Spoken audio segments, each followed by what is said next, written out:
Hello, everyone. Omni-sensei here with What If I Was Reborn in MHA with Vampire Bloodline, Part 3. If you enjoy this content, please smash the like button. If you haven't already, please subscribe to the channel. Don't forget to check out the original story linked in the description. I hope you enjoy listening to it. This is perfect. Najira held her cheeks and smiled, a light blush spreading over her cheeks. Mirio, Najira, and Tamaki were sitting at the family-sized table, while Kyle and Sakura were sitting opposite them. They all glanced at Najira before Kyle turned his attention to Mirio. So what is it you wanted to discuss? A few seconds ago, he had nearly mistaken them for some sort of junior investigators, but after Najira showed her apparent craving for their snack, Kyle knew that they were here for another business. Mirio smiled before he began speaking. Have you heard of the UA Sports Festival? Kyle nodded. It would be weird if he did not know, since everyone in the city must have watched it at least once in their lives. Yeah, but what does this have to do with it? Mirio turned to Tamaki and stretched out his hand. The latter didn't need any other instructions. He placed a stack of flyers in Mirio's hands before looking away. Mirio picked up a flyer and handed it to Kyle, who looked it over before passing it to Sakura. This year, we were put in charge of getting a cafe to sell refreshments at the festival. We are also meant to distribute all these flyers. Kyle stole a glance at the stack. There were at least 100 flyers there. Distributing them by hand would take quite some time. Although the thought of UA handing out flyers was weird, it was another thing that caught his attention: what Mirio had said first. A cafe to sell refreshments. He placed his elbows on the table and leaned in a little bit. Tell me more. As Mirio spoke, all Kyle was hearing was money, money. Money mixed in with a little whisper of more money. Sumi would be visiting the cafe very soon, and one of the lies Kyle had told was that he was working on a brand deal. He had already boosted the cafe's sales, so his earlier lie would be covered easily. The brand deal was the harder part. But that was not all. Kyle had already been planning to visit the festival, maybe to build some connections with the students or staff. He was already going to get a ticket, which had its limitations. But if he was working as an official staff member at the festival, then he would have far better access. After Mirio finished speaking, Kyle nodded slightly, keeping his expression firm. Is that all? Najira had finished her snack, so this time she spoke before Mirio could answer. We also need you to help us pass out these flyers if it's not too much to ask. That's not a problem if we come to an agreement. His stance was clear: if there was no deal, then he would not help them with the flyers. It was just a tiny way of adding a little pressure to their deal. Najira beamed. That sounds great. She then went over a few other details about the job, such as the duration of the work, the time they were meant to arrive, and a few other minor details. Then she smiled. So, do we have a deal? Kyle raised a hand to stop her. I'll have to discuss it with my second-in-command first. He cleared his throat and then leaned towards Sakura. Sakura, who had been quiet throughout the conversation, raised her hand to cover her mouth and began whispering into his ear. Yes. Kyle nodded his head as she spoke, and then they broke off. He folded his hands on the table. Will UA be paying us up front? Najira happily nodded. Of course, you'll get half the payment before the date. Kyle leaned towards Sakura again. I see, that's true. When they broke off, Kyle cleared his throat and smiled. How much are you guys offering? Mirio ripped a piece of paper from his notepad, then took out his pen and began writing. I don't know how much cafes charge, but I think this should be fair. He slid the paper to Kyle. The moment Kyle read it, he nearly lost his composure. What did I expect from a school as rich as UA? The price was many times greater than what it should have normally cost, even when considering all the raw materials they would need. Once again, he leaned towards Sakura. This time, the whispers were sharper, and all he did was nod his head as she spoke. As they conversed, the big three were curiously watching them. So that cute girl is his second-in-command. Mirio thought. He could remember how much she kept trying to convince Tamaki to sit down for the meeting, only managing to succeed after a long time. She was so humble and quiet that they initially thought she was just another employee. The whispers finally ended, and Kyle stared at them, his eyes narrowed. Mirio smiled. I hope he accepts. They had been to many cafes already, and Najira liked this one far more than the rest. Since she had a taste for good things, Mirio had decided to let her pick out the place. Plus, he wanted to be finally done with this so that he could get back to training. A few seconds later, Kyle smiled and offered them his hand. Mirio took it in a firm handshake. "We have a deal." Najira clapped joyfully while Mirio raised his hand in celebration. "Oh, and the cream puffs are on the house." The big three had left the restaurant when Kyle picked up one of the flyers and read through it. The UA Sports Festival. The place where talents shine and quirks bloom. Why are they going out of their way to advertise the festival?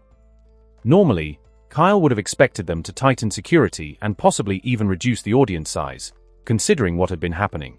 Yet, UA was charging toward the festival full speed ahead. Are they trying to say they were unaffected by everything? Kyle glanced at the paper one more time. Or are they planning something different? Is there a problem? Sakura asked as she walked past him, dropping a stack of papers on the counter. "Nah, I was just studying the designs." He placed the flyer on the pile and began walking toward his office, only to stop at the door. "By the way, Sakura, I'm a bit parched." Sakura adjusted her apron.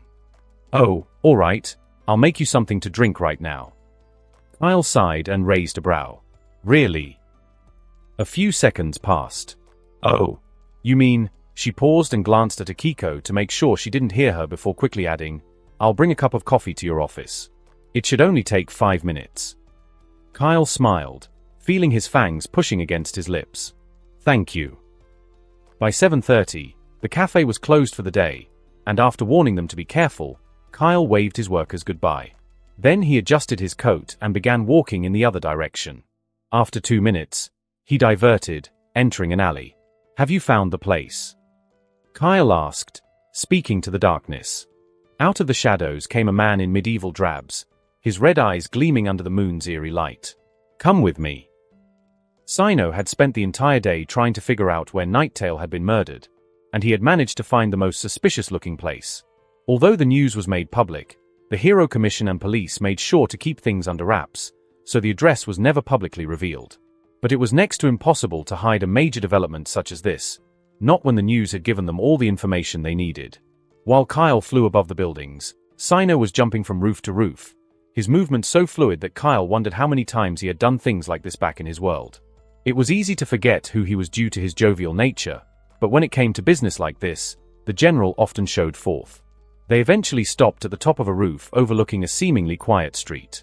The roof was pyramidal in shape, so they rested their bodies on one side, peeking over the edge. In front of them was a large abandoned building, just like the news had mentioned. But that was not the odd part about the structure. The building was scorched from top to bottom, and the windows and doors at the bottom floor had been blown to bits. The debris had been cleaned up in a way to disguise what had happened as a fire outbreak, but there was little that could be done to hide an explosion. Kyle pointed at the front porch. "You see those cracks on the floor?" Sino nodded, and Kyle pointed to the next thing. "Also, look at the way the soot spreads out of the building. In a normal fire, the patterns would be closer, but in an explosion, the fire shoots out, leaving patterns like that. Someone is trying to hide something." In the event of an explosion, the area was to be thoroughly investigated, yet there were no police cars parked by the road, no rolls of unending yellow tape. The road was bare. It was almost as though nothing had happened here. At least, that was how it looked to the untrained eye. To someone like Kyle, you might as well write "Beware of murder" on the front door. He could smell it in the air. A thick smell of blood and rot was coming from the room, tainting the natural smell of the city. And then he could easily spot the officers lurking in the shadows. Some of them were disguised as pedestrians. Kyle had already seen one pass this street 3 times already. There were 2 in the car parked at a distance. One of the officers inside was watching the house with his binoculars. Amateurs. Although their security was tight, Kyle had already figured out a way to get in a long time ago. He turned to Sino and tapped his shoulder smugly while pointing at the building. "Take me inside." Sino's brows creased as he heard him. "What?" "Do that fancy darkness thing you always do. Use it to take us in." Sino tore his gaze away from Kyle and stared at the road. "I can't really do that." Kyle paused, his eyebrows creased, showing his confusion. "Why can't you?" "It doesn't work for 2 people, okay? It's a single-person skill. Sino muttered, a little bit of irritation seeping into his voice. TCH, how useless. When he heard those words, Sino's face hardened, and then he briefly tilted his chin toward the road. Why don't you just turn into a bat? Him? Oh. Still watching the building, Kyle scoffed. Who needs something as useless as a bat transformation? Sino shrugged and smirked. Instead of batting your eyes at me, maybe you should work on becoming a better vampire. Kyle decided to act as though he had heard nothing. There should be another way into the building. His eyes roamed the street, scanning for any potential entry point. There was only one place that had fewer eyes than the others, the alleyway by the right side. Unlike the other areas, there was no entry point apart from a single window too high for anyone to reach. The only person that periodically kept an eye on that part of the building was the fake pedestrian, but all Kyle had to do was time his movement. Still, it felt a little too easy, and if something looked too good to be true, it probably was. Did the police actually not think that someone with a flight quirk might be involved? There was no way they did not make provisions for someone who could fly, so why was that part of the building less guarded? I'll be right back. He adjusted his position on the roof, hurrying over to the other edge to get a better look, after which he shook his head. It is a trap. There was some sort of contraption mounted on the window, hidden so discreetly that someone without his vision would probably miss it at this distance. So that's a bust. He could simply knock out some of the officers, but then the police would know that someone else visited the crime scene. Kyle wanted to avoid that at all costs. He stared down at the building, his eyes narrowed as he angrily stared at it. How did Nighttail manage to hide all this while he lived in such an exposed building? When the realization dawned on Kyle, it was as if a light bulb had been lit in his head. How could I forget? He muttered, slowly shaking his head. What is one thing every villain lair has? Sino. Sino shrugged. What is it? Kyle smiled as he turned his attention away from the building. A secret entrance. Geolocation. Immediately, Kyle activated the skill. The world unraveled before him, replicas of each and every building around him coming into view in great detail. He could even see the bright yellow visages of the officers. From the ones eating in the car, everything was being transcribed in real time. Seeing the world from an entirely new perspective, Kyle turned his attention to the floor just by the side of the building they were at, a smile gracing his features a second later.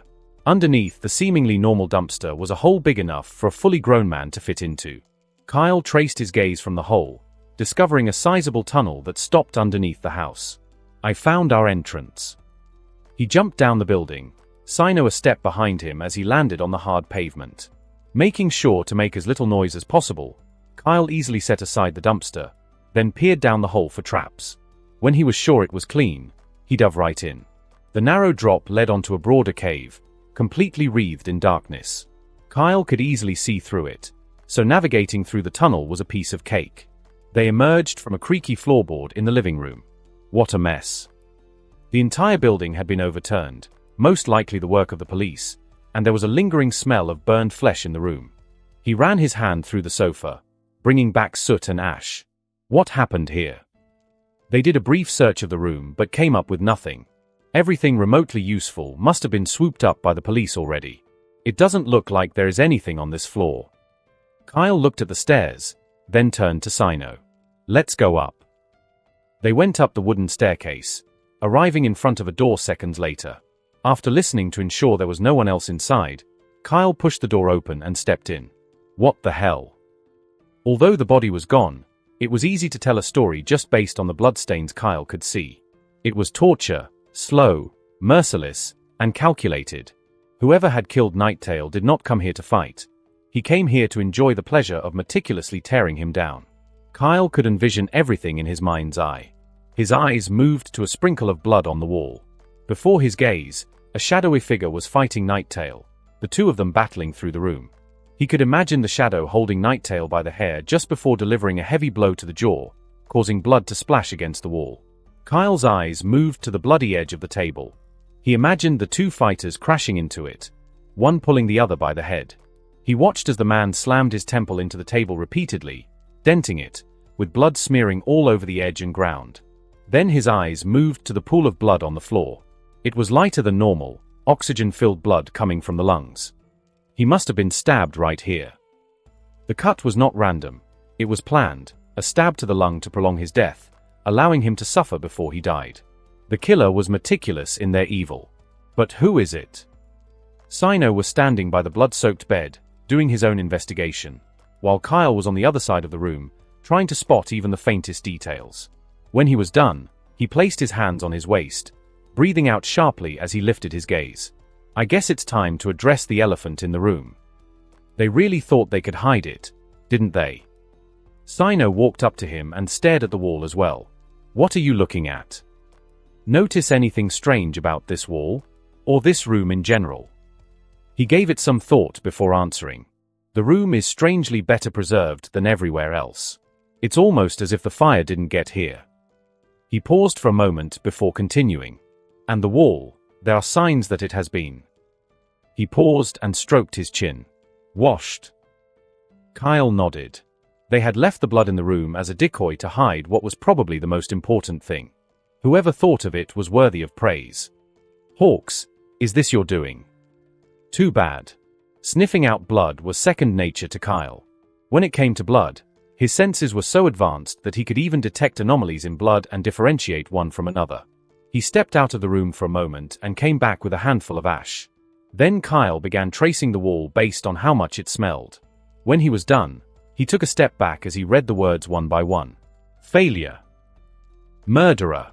Outcast. Icarus 7 times 3, what do you think? Kyle asked, his mind already going through multiple possibilities. It looks rough. There is no coordination between the words. It's almost as if whoever wrote it was mad. Kyle shrugged. You're probably not from this world.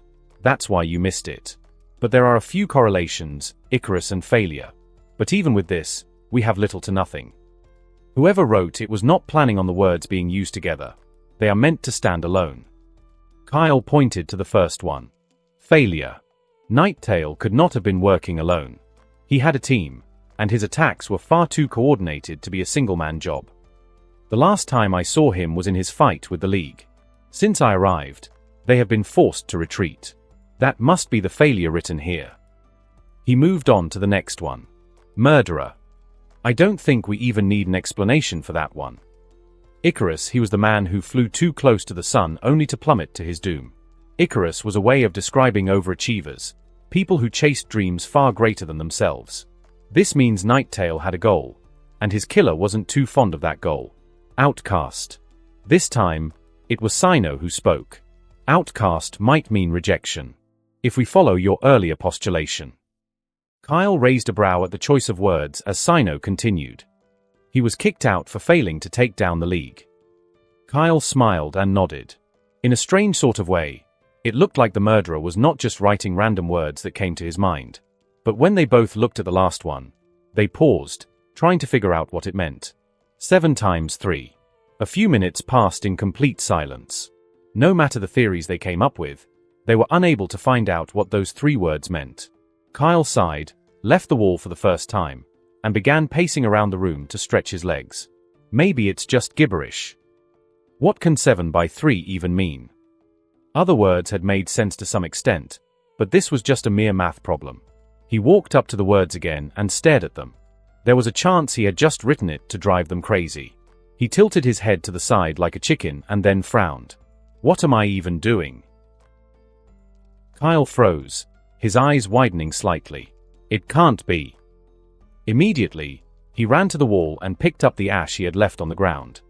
Have you figured something out? Kyle did not answer. Instead, he began writing out the words, but this time he did not write them in Japanese. He wrote them in English. There was one basic puzzle-solving method he had tried before, taking the first letters of the words and trying to make sense of it. When he tried it the first time, he was unable to come to a conclusion. But if I finish the equation, 7 times 3 equals 21, when you take away the first letters of each word, you have steto.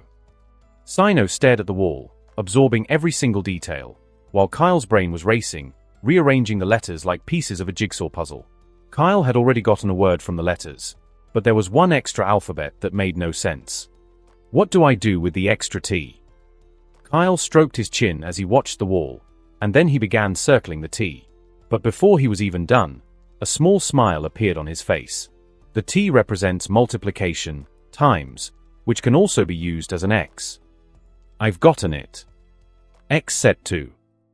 Sino read the words over and over again, but no matter how many times he saw them, nothing was making sense to him.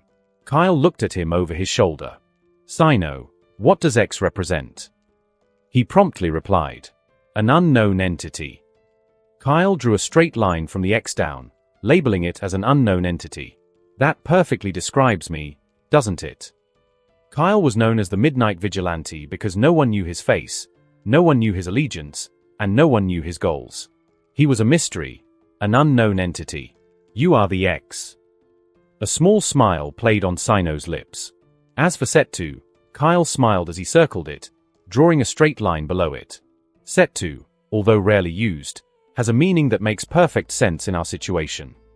He began writing as he spoke. Set 2 means the beginning of a fight, and X being the unknown variable, is referring to me, meaning. Kyle finished scribbling and took a step back, admiring his masterpiece. The words could be arranged to mean this: Midnight Vigilante, the war begins. It is a warning, addressed to me. After discovering the true meaning hidden in those words, Kyle cleared out all signs of his presence and left the building, following the same entrance they had used. When he got out of the tunnel, he dismissed Sino before flying to the top of a high skyscraper, watching the city from the magnificent height. So he wants to fight with me. Kyle stifled a laugh. To think that he would be opposed so early, by an undercover villain group nonetheless. So far, there was no way to know who was in charge of the group, but it was only a matter of time before they revealed themselves. And when they did, Kyle would be waiting to clean the stain that had appeared in the plot. Ding! Kyle half expected to see a system notification, but when nothing appeared, he looked around, then smiled when he realized where it was coming from. He reached into his pocket and pulled out his phone, unlocking it. Apart from Tsumi, Kyle could not remember the last time he received a message from anyone else. When he scrolled down on his notification tab, he saw the message he had received. Miko, what's up, Kyle?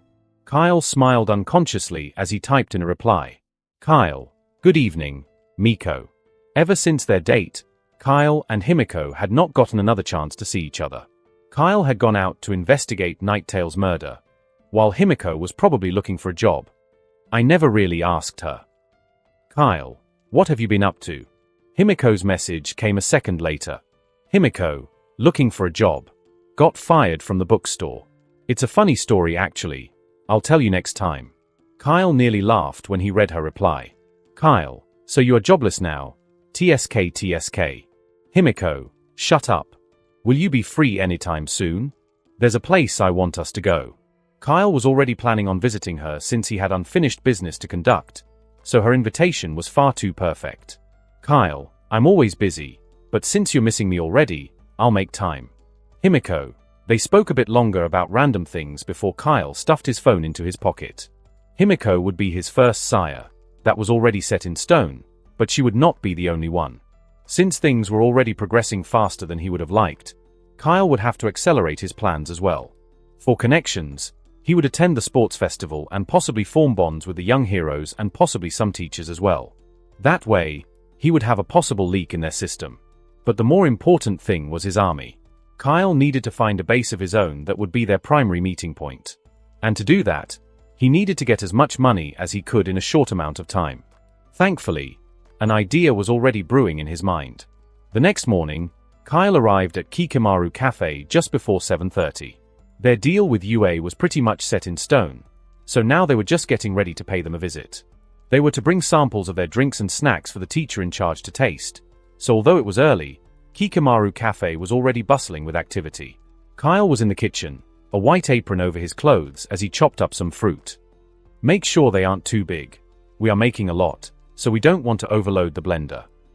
When Akiko got to him, she smiled, her eyebrows raised as she saw how neatly he had cut them. How are you so good with this? Kyle twirled the sharp knife between his fingers and smiled. I'm a natural, I guess. You don't need my supervision. Just keep doing what you are doing. If only Sokka-chan was like you. Akiko turned to Sakura and nearly screamed. Don't put that in there. They continued the preparations, and soon a pleasant aroma of fruit juice intertwined with pastries wafted into the air, encasing the cafe. It was not long after that they heard the bell above the door jingle. Kyle took off his apron and hung it by the side. "You guys keep working. I'll handle it." He stepped out of the kitchen, barely walking 2 steps when he stopped, his expression shifting as his eyes landed on the customer. Her long black hair was tied up in a tight ponytail, and with each step, a clacking sound echoed as dagger-like heels dug into the floor. There was an air of grace surrounding the woman as she took off her sunglasses, giving the cafe one glance before her eyes settled on him. And once they did, it was as if the cold aura she exuded completely vanished, blurring into warm familiarity. Kyle. Sumi closed the distance between them and pulled him into her embrace, suffocating him with her chest. "Titsumi, what are you doing here, ha?" He finally took a deep breath when she let him go. Sumi smiled when she noticed the aroma in the air, then turned back to him. "What do you mean? I told you I was going to come, didn't I?" Oh, "I forgot." Kyle paused. Why was she coming again? He stared at Sumi, trying to remember why she decided to visit him when a soft voice came from behind him. "Sumi-san." Kyle froze, every single detail of what had transpired coming to him at once. "Ah, soccer CHA." Sumi immediately rushed past Kyle and hugged Sakura, patting her back fondly. "I heard what you have been going through, Soku. Why didn't you call me? You made me worried." She pulled back a little before hugging her once again, the petite girl unable to move as Tsumi practically strangled her. "I know it's hard sometimes, but you should never resort to alcohol. It will make you grow reliant on it." Tsumi's voice trembled slightly. Sakura blinked. Alcohol. She hadn't had a drop since the time she was hospitalized. She was too broke then to even buy food. Come to think about it. That night, her eyes narrowed slightly, nervous sweat flowing down the side of her face. Her memory of that night was not good, but she remembered her neck stinging a bit, and the doctors told her she had mild anemia. She adjusted her glasses, eyebrows creased, mouth slightly open as she scrutinized Kyle. "It was you, wasn't it?" Sakura adjusted her glasses, eyebrows creased, mouth slightly open as she scrutinized Kyle. "It was you, wasn't it?" she mouthed so that Tsumi would not hear her. Kyle placed his hands on his chest, then mouthed back, "I don't know what you're talking about." Sakura frowned and Kyle smiled in response. He was about to go back to the kitchen when someone called out to him. "Master Kyle, long time no see." Kyle turned to face the man, his eyebrows furrowed. He must work for Tsumi. He had entered the moment Tsumi arrived, but Kyle was too busy trying to breathe to take a good look at the man. From the way he looked, he was probably a few years older than Kyle, at least old enough to have graduated college. But his dressing spoke little of his age. He was in a spotless black suit and a dark tie that gave him the appearance of a strict bank worker. His brown hair was styled backward, each strand forced into submission through the help of a little hair gel. "You may act like you finally have your life in check now, but I can see through your true perverted nature." He adjusted his glasses, his face stern as he spoke. "A shop with only female workers? It is clear what your true intentions are. How disgusting. What the hell is wrong with this guy?" Kyle frowned and massaged his temples before he suddenly looked back at the man. "Wait, don't tell me you're gay." What is that supposed to mean?" he breathed out angrily, his face already turning red from anger. "It was just a guess. No need to get so worked up about it." The man frowned and straightened his posture. "It seems you are as vile as ever. No wonder your cafe is so—" Kyle interrupted him before he could finish. "Sorry, but who even are you?" It was as though a spear had been passed through the man's heart, and then his heart removed only to be frozen and then shattered into 1,000 pieces. "Why you must think. Such cheap jokes are funny," he said, practically trembling with rage. Kyle raised a brow. Not really. I really can't remember who you are." "I'm Haru. Your sister's assistant." Kyle scratched his head, laughing nervously. "Oh, Haru." Haru smirked proudly. "As I expected, it is impossible to forget a man of my caliber. Doesn't ring a bell." Kyle tapped his shoulder and smiled. "You can sit over there. I'll get you the menu." Before he could even say a word of retort, Kyle had already turned and was walking toward the counter. That bastard. Haru could feel his blood boiling. Does he think he can embarrass me and get away with it?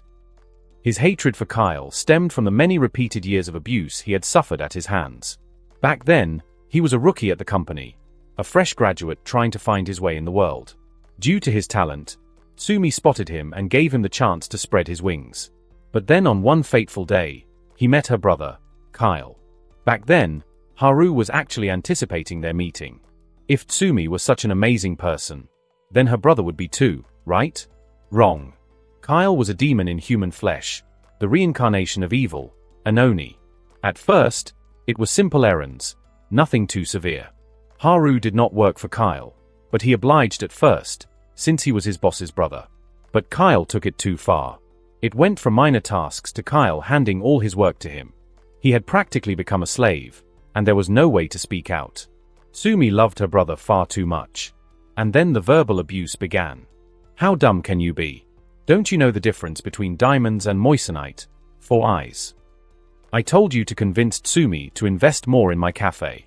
Are you so useless that you can't even get that done? You know, Haru, the reason you have no bitches is because of that stupid haircut you have. He. I mean, does your mom style your hair? Haru remembered how he felt back then. His mother indeed styled his hair. I'll pay you back 100-fold, Kyle. He had purposely followed Tsumi here today for that very purpose. From what Tsumi said, Kyle bragged about more than doubling the cafe sales in just the space of a few weeks. Bullshit. Even the most experienced entrepreneurs would struggle to pull off such a feat. And Kyle, a lazy good-for-nothing, sister-leeching scumbag, was claiming to do so? He chuckled darkly.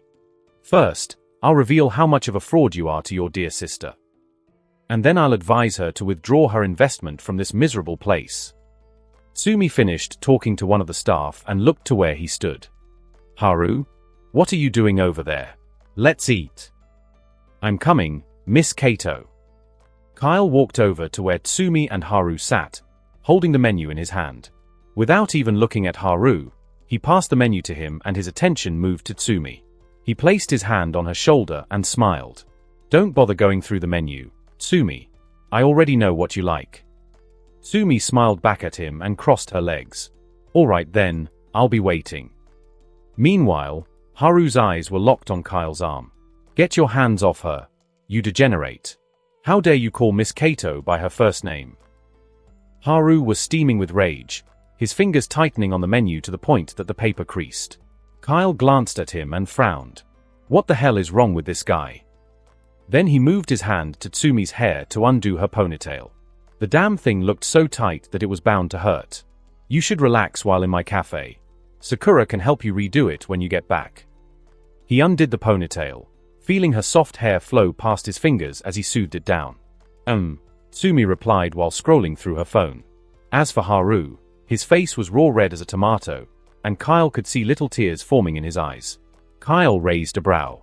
Are you okay? Tsumi looked up from her phone as well. You don't look so good, Haru. Do you want to go back to the office?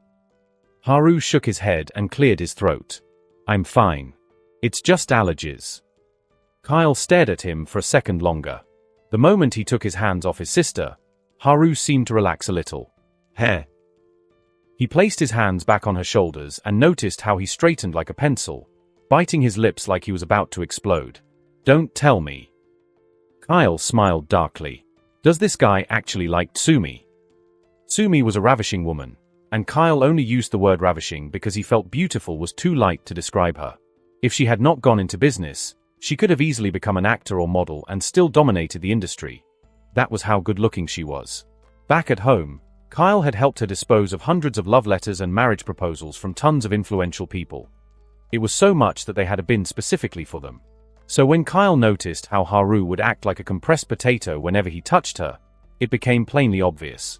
His eyes narrowed as he stared at Haru. What an ambitious man. Kyle had sensed a little animosity when they met, and now he had a vague idea why. The previous him and Haru obviously had history. Kyle was not sure what had happened, but it was definitely not the good type. After all, the previous Kyle had extorted Tsumi on several occasions, and yet she loved him unconditionally. But this guy, who may have never betrayed her, did not get even an ounce of that love. Kyle could see the picture clearly. You're jealous, aren't you? You little jellyfish. Well, it's not like I care. At the end of the day, Tsumi would choose whoever she liked. He was just being paranoid. So, what do you want to eat? Or are you just going to sit there gawking at us? Haru immediately tore his gaze away from them when he realized that he had been caught staring. I'll have 2 of these. I'll get you back for this, I swear it. Haru thought as he watched Kyle leave. Kyle returned a few minutes later, pushing a serving cart toward them, the scent of multiple assorted snacks filling the room. Akiko was done with her work, so both she and Sakura came along with him, both of them standing at his 2 sides. Kyle nodded to Akiko, and she stepped forward. Good morning, Miss Kato. It's a pleasure to have you here. Tsumi greeted her as well, and then Akiko began the presentation.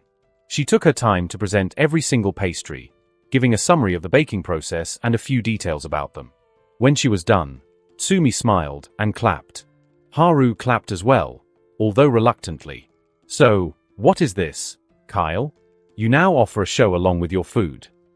Kyle nodded and smirked. It is something we are working on. We might be getting VIP customers soon, so we are offering a show if they are interested. Of course, with the show, we are able to charge 2 times the regular price, all because of a simple presentation, he added with a smile. Then he paused to allow it to sink in.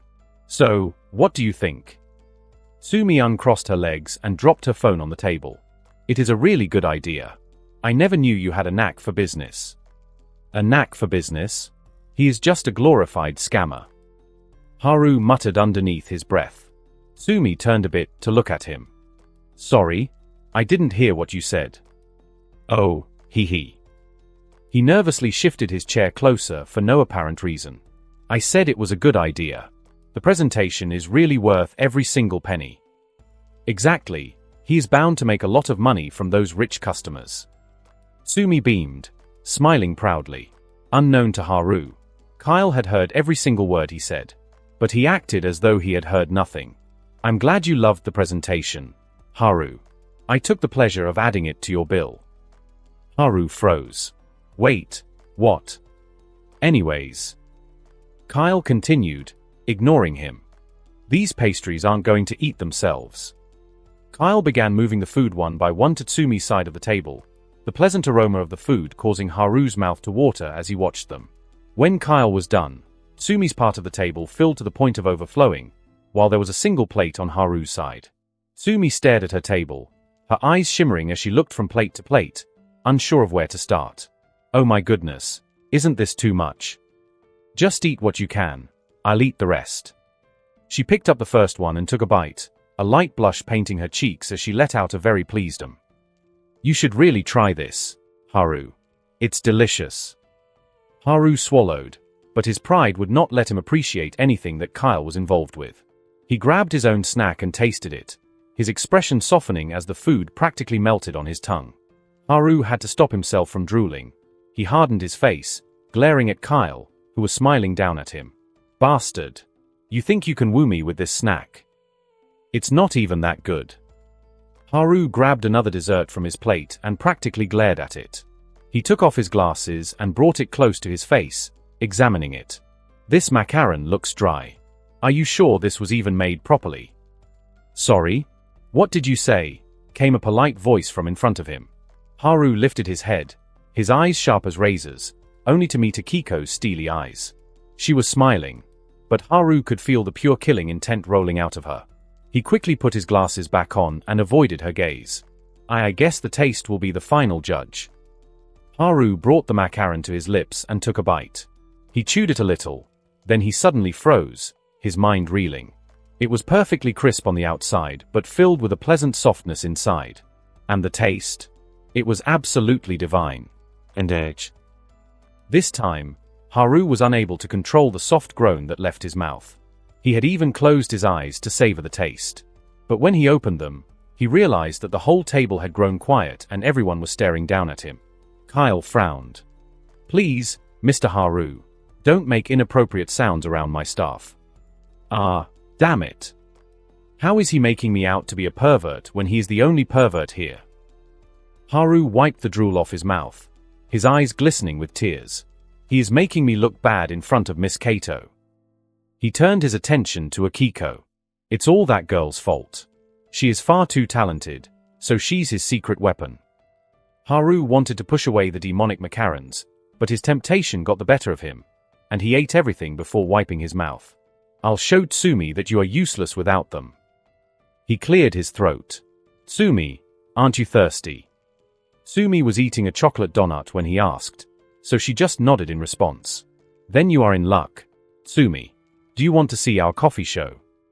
It was something Kyle had been planning for the past few days. Just like baristas made a show out of mixing drinks, they found a way to do it with coffee as well. Tsumi finished her donut and nodded. Of course, let me see what you guys have been planning.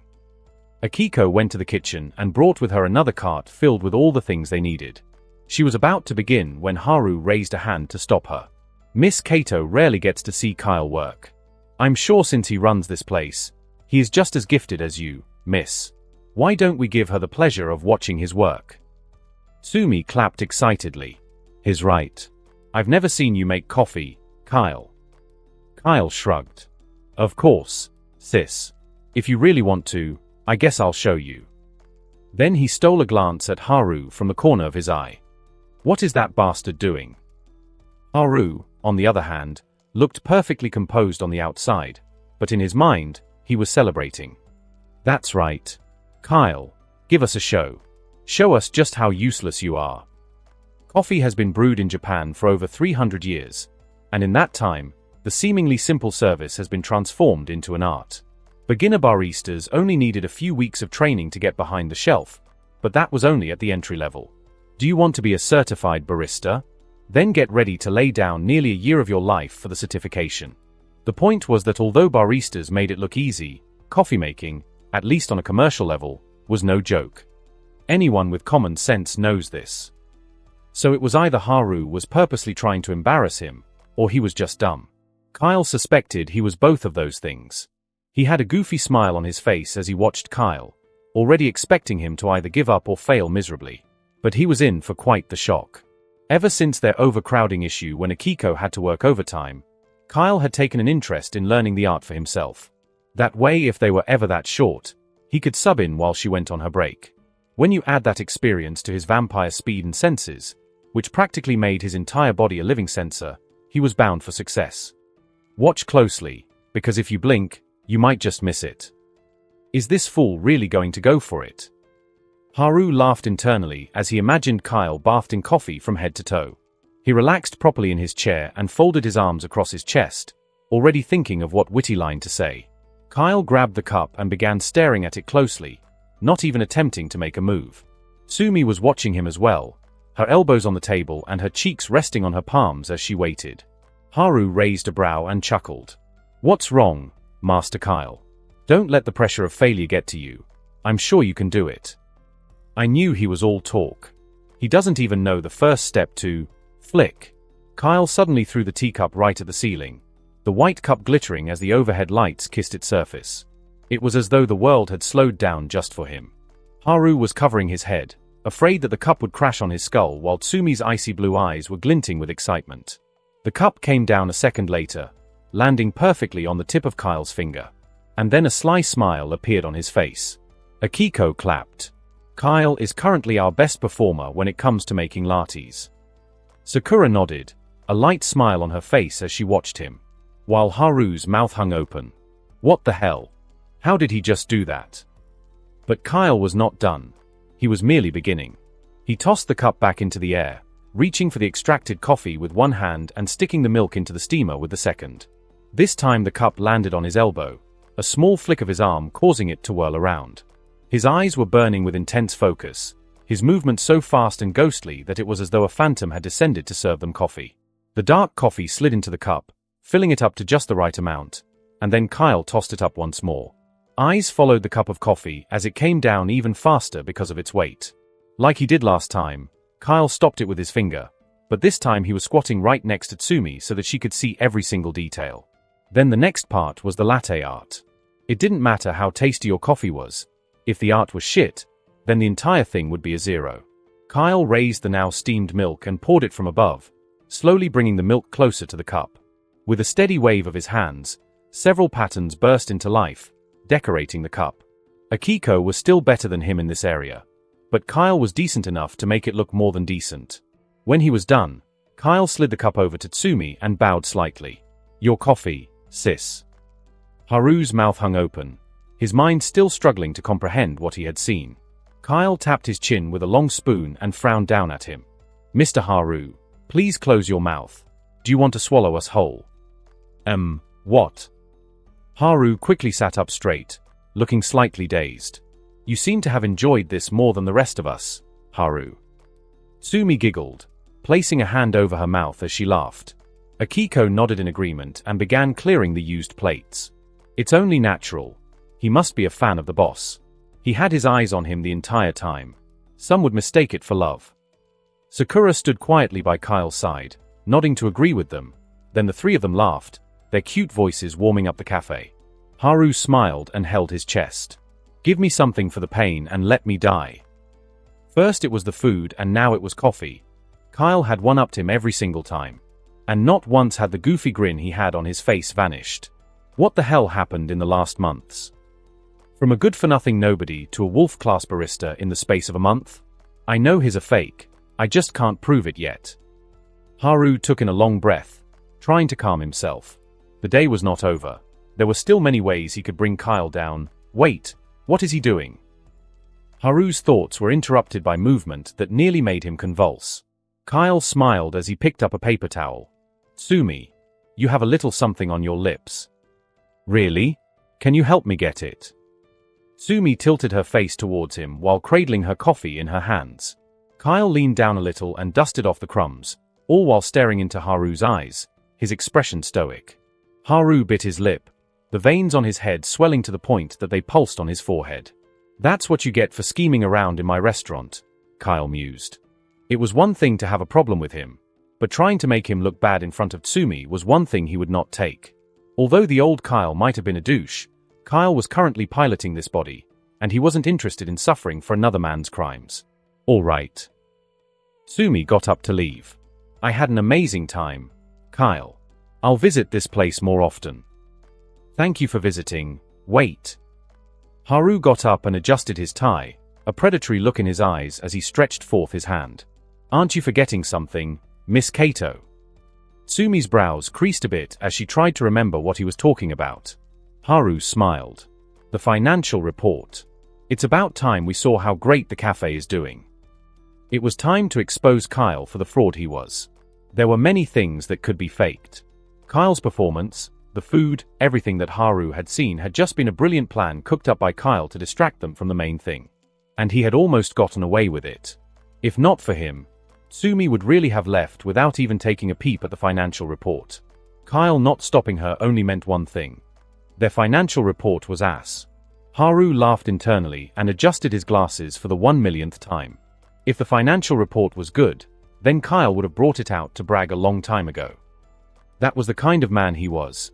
He would often boast about the smallest achievements as though they could cover his many faults. He frowned, his expression stern as he stared Kyle in the eyes. "Or are you uncomfortable with presenting it?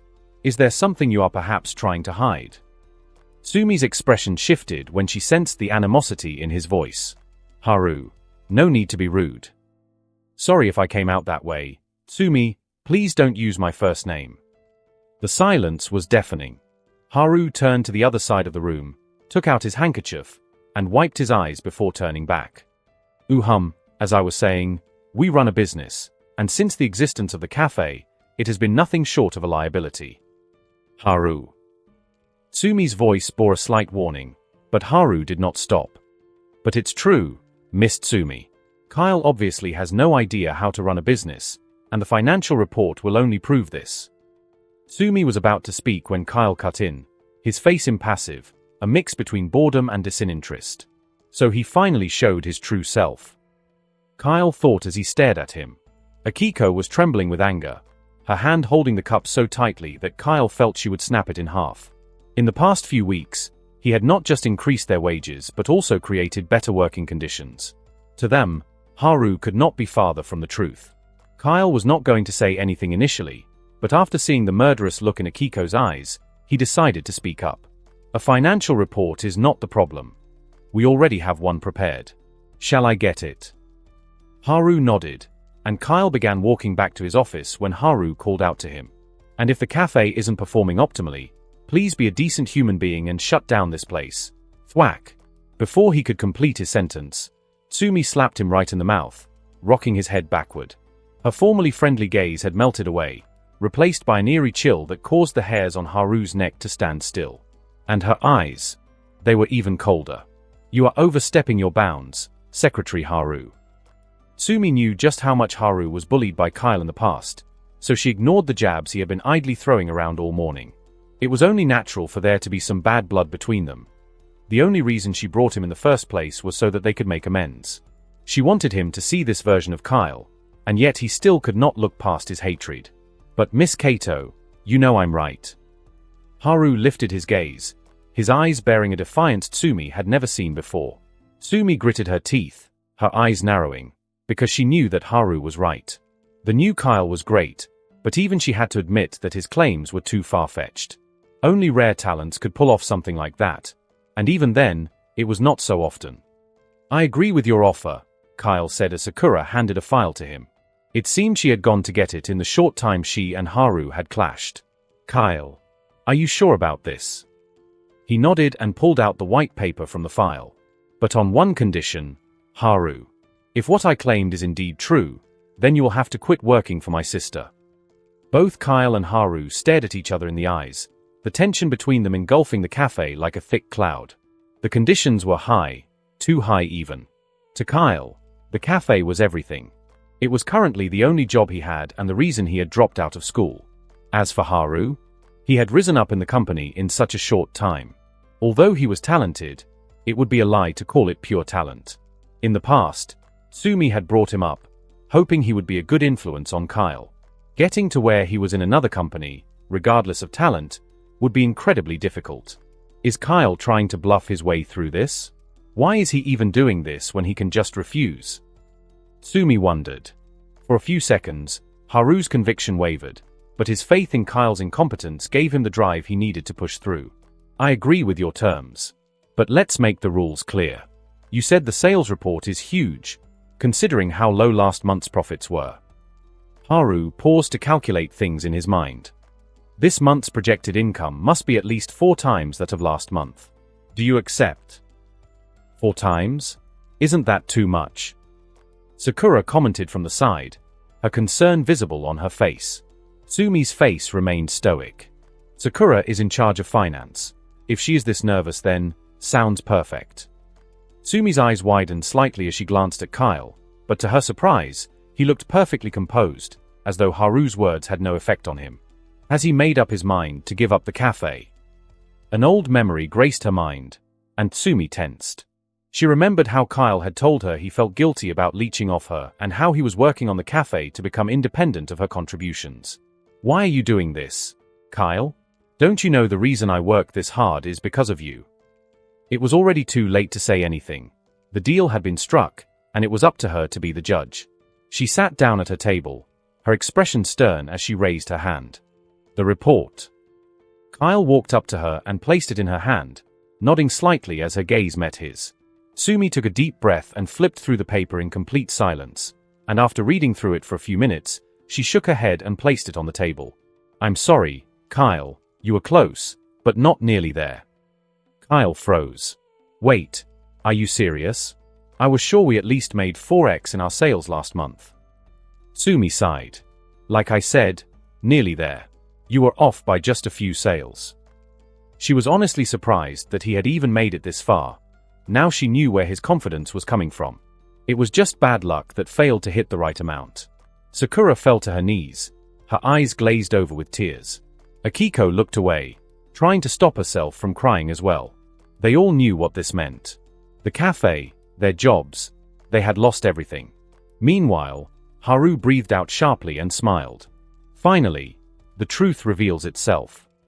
Finally, the truth reveals itself. Haru knew it from the start. Kyle was a fraud and his confidence was all a ruse to make him step back. That was why, even with his job on the line, he still stood firm, refusing to back down. He let out a breath of relief and adjusted his tie. Strangely, although he had won, he didn't feel like a winner. The staff who had just lost their jobs were devastated, which was a little strange to Haru. Knowing Kyle, he must have used some sort of devious method to keep them working for him for so long. They were meant to be happy, ecstatic even since they could finally leave. But instead, a cloud of gloom had descended over the cafe. Why are they acting this way? Don't tell me Kyle has another devious punishment for them now that he has lost the cafe. Sakura, Akiko, those were your names, right? I'll be sure to find an opening for you in... Who do you think you are? I don't need your help. The two girls spoke simultaneously, Akiko being first and Sakura second. Sakura walked over to Kyle and smiled faintly. We can always open another cafe, right? The deal doesn't prevent that. Kyle shook his head. No, we can't open another cafe. His words caused Sakura's heart to tremble. He had helped her so much. Because of him, her debt was on the road to being cleared and she could actually live decently now. Although he wasn't exactly doing it for free, his help greatly outweighed whatever she was offering him. To see him lose his only business, a place he loved so much. Kyle tapped her shoulders and smiled. Soku, we can't open another cafe until we have stabilized this one. Hey. What? The room grew silent. It seems you still haven't realized what just happened, Master Kyle. Haru spat. You have lost you talk too much. Haru's fists tightened at his sides, his face turning red from rage. Meanwhile, Kyle placed his hand into his pocket and pulled out a folded piece of paper, his expression almost playful. Ah, there you are. He smiled as he turned to Tsumi. I was actually keeping this to brag when we got home, but since your secretary won't stop running his mouth, I decided to pull it out. Fly placed the paper on the table and slid it towards Tsumi. She stared at it, looking slightly confused. What is this? She asked as she reached for the paper and began unfolding it. That? It's just a little something we did some time ago. You really think that little piece of paper will save you? Stop this futile struggle, Kyle. It's embarrassing. Haru walked over to Tsumi and peered down, adjusting his glasses. Although skeptical, Tsumi carefully unfolded the paper and read through the details. Is this? She thought as she watched the paper. A brand deal. What the hell is this? How is this even possible? Haru's face contorted in shock, his eyes narrowing as every hair on his body stood still. What they were seeing was not any ordinary brand deal. It was a deal with the prestigious Hero Academy, a deal that single-handedly multiplied the month's earnings 10 times over. Haru's head felt light as he stumbled back, muttering under his breath. If we add that to what they have made, then they will increase last month's earnings. He gulped, his throat feeling extremely dry. They will increase it by 13 times. Thank you for spelling it out for us all, Sherlock, or rather, ex-secretary Haru. Yes. Overcome with excitement, Sakura jumped into Kyle's arms, her arms wrapped around him as tears of joy rolled down her eyes. She had thought the brand deal was part of the financial report. That was why she was shocked when Tsumi called the paper a brand deal. Akiko had hugged him as well, laughing victoriously as they reveled in their moment. Although Tsumi was trying to keep her calm, impassive look, a small smile appeared on her face. He actually signed a deal with U.A. That was one thing she had never expected to happen. One good brand deal was all you needed to catapult your business to new heights, and it seemed Kyle had already gotten his breakthrough. The cafe would only grow from here on out. Tsumi's gaze then darkened slightly when she turned her attention elsewhere, to the only man who was in a terrible mood. Haru was kneeling on the floor, his eyes wide, tears rolling down his cheeks as he muttered unintelligible words. Tsumi felt a pang in her heart when she saw him. He had worked all his life to get to where he was now. Although he had gone out of line, she still felt a little bad for him. Kyle walked up to Haru and smiled, staring down at his tear-soaked face. It looks like you have underestimated me, Mr. Haru, he said, his tone mocking. Then his eyes sharpened. I don't have to remind you what the deal was, do I? Haru shook his head, his voice trembling as he spoke. From this day on, I am no longer a staff member at Miss Kato's company. He sniffled. I'll tender my resignation in the morning. Him? Why will you do that? Haru's head immediately shot up, his eyes wide as he met Kyle's gaze. Is he really going to let me keep my job? Was Miss Kato right? Did I misjudge him? He he he. Kyle chuckled, just before transforming to a full-blown laughter. You should have seen your face. Oh my goodness. You can't pay for this type of entertainment. Haru immediately crawled up to him on his knees. Hey, are you saying I can keep my job? Kyle stopped and glared down, his voice cold. No, the deal was that you quit, wasn't it? Sniffle tears began to flow from Haru's eyes once more. Then Kyle began to laugh, pointing at his face while tapping his foot on the floor. Meanwhile, Tsumi had an astonished expression on her face as she watched the scene.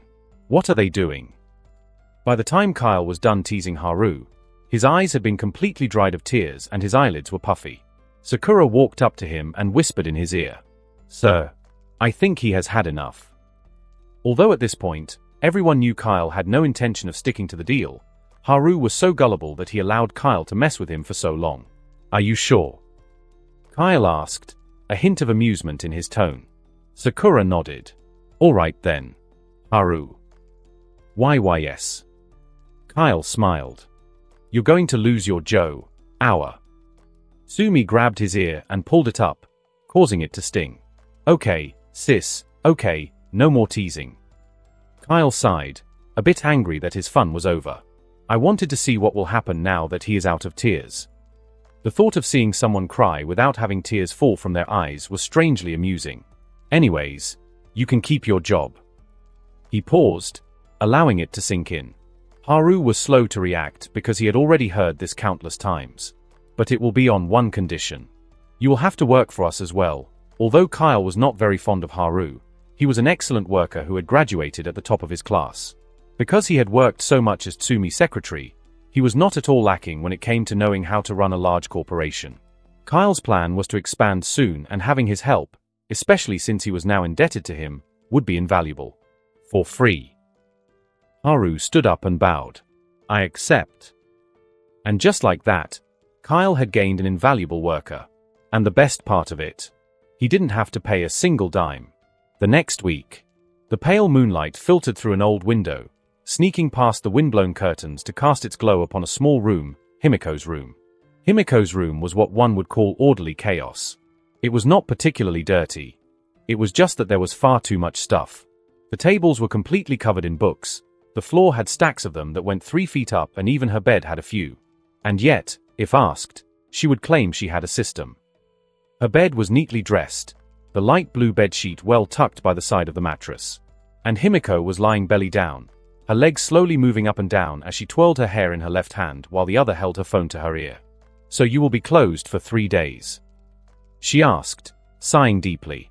More like 4 days. But yeah, I have to be at the UA Sports Festival. Kyle's voice came from the phone. At the mention of UA, Himiko shifted slightly, her mind going to what had happened a few days ago. If I had joined the league, then they would have probably been my enemies. The path she had been walking was one of a villain, the sworn enemy of heroes like the students of UA. Strangely, she felt a little relieved to have left that life behind. Himiko turned on her bed, facing the ceiling. What about our meeting? A light blush of pink spread across her cheeks when she thought of calling it a date.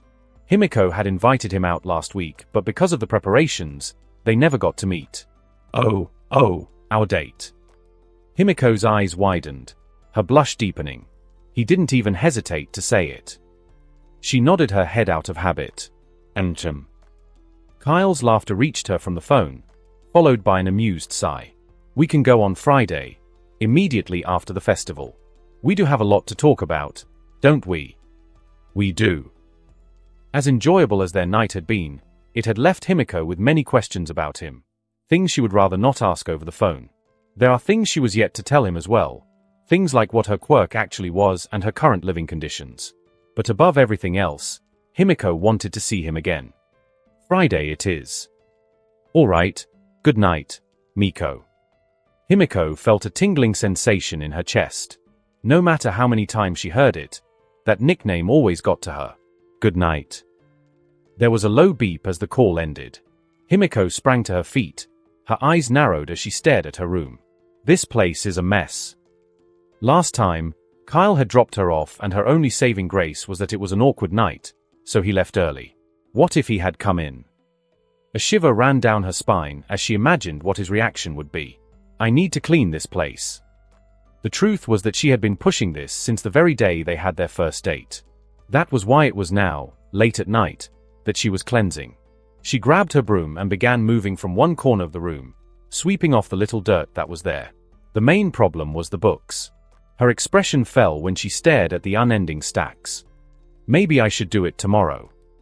Ah. She roughly ran her hand through her hair. No more procrastinating. She walked up to the first stack of books, one so tall that it reached the ceiling, and tried to grab it. Eek. Himiko immediately shielded her head with her hands as the tower came tumbling down, some bouncing on her skull.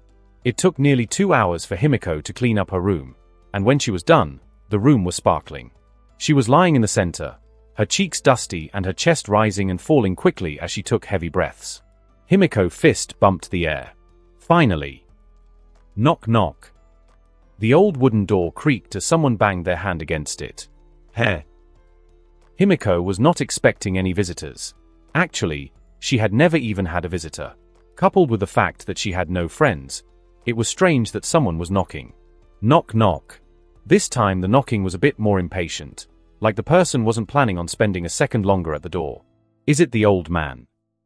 The single-room apartment she was in was part of a hostel owned by a kind old man who allowed her to stay while paying little to nothing. Periodically, he would come to see how she was doing. I'm coming. Himiko got to her feet and hurried to the door. She could hear inaudible whispers from the other side of the door but thought nothing of it as she slipped the key into the hole. The creaky locks clicked open when she turned the key, and then she pulled it open. But the moment Himiko saw who was behind the door, she stiffened like a pole, cold sweat forming on her brows. In front of her was an average-height woman with curly blonde hair that fell past her shoulders, and teal-colored eyes nestled with animosity. Her hand was in the air, about to knock, when the door opened, so she retracted it. Next to her was a tall man with a hard face and tanned skin from hours of working under the sun. His orange eyes were wary and his beard was unkempt, just like it always was. Unwillingly, her body reacted, taking one step back. Multiple images flashed through her mind in the space of a second. Constant yelling, that look of horror, blood-stained hands, rejection. Himiko swallowed. MMMOM? D-Dad. Not even bothering to even look at her, her mother brushed past her, entering into the room. Her father, on the other hand, met her gaze, a pained look flashing through his face as he let himself in. Himiko stood at her doorframe for a few seconds before going back in and shutting the door behind her. Her mother had already made herself at home, sitting by the edge of her bed while her father stood beside her, his eyes scanning the room. At least your room is clean this time. What motivated you to clean? Himiko stuttered, trying to figure out what to say, only to fail. He walked up to a free plastic chair and sat down. Never mind. Progress is progress.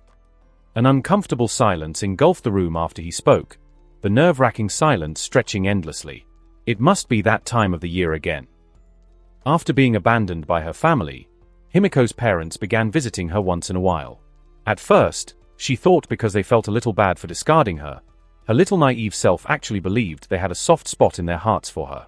But she was wrong. It took a few years to discover that they were mandated. In order to not have trouble abandoning their child, they had to provide a certain amount of allowance and visit her at the very least.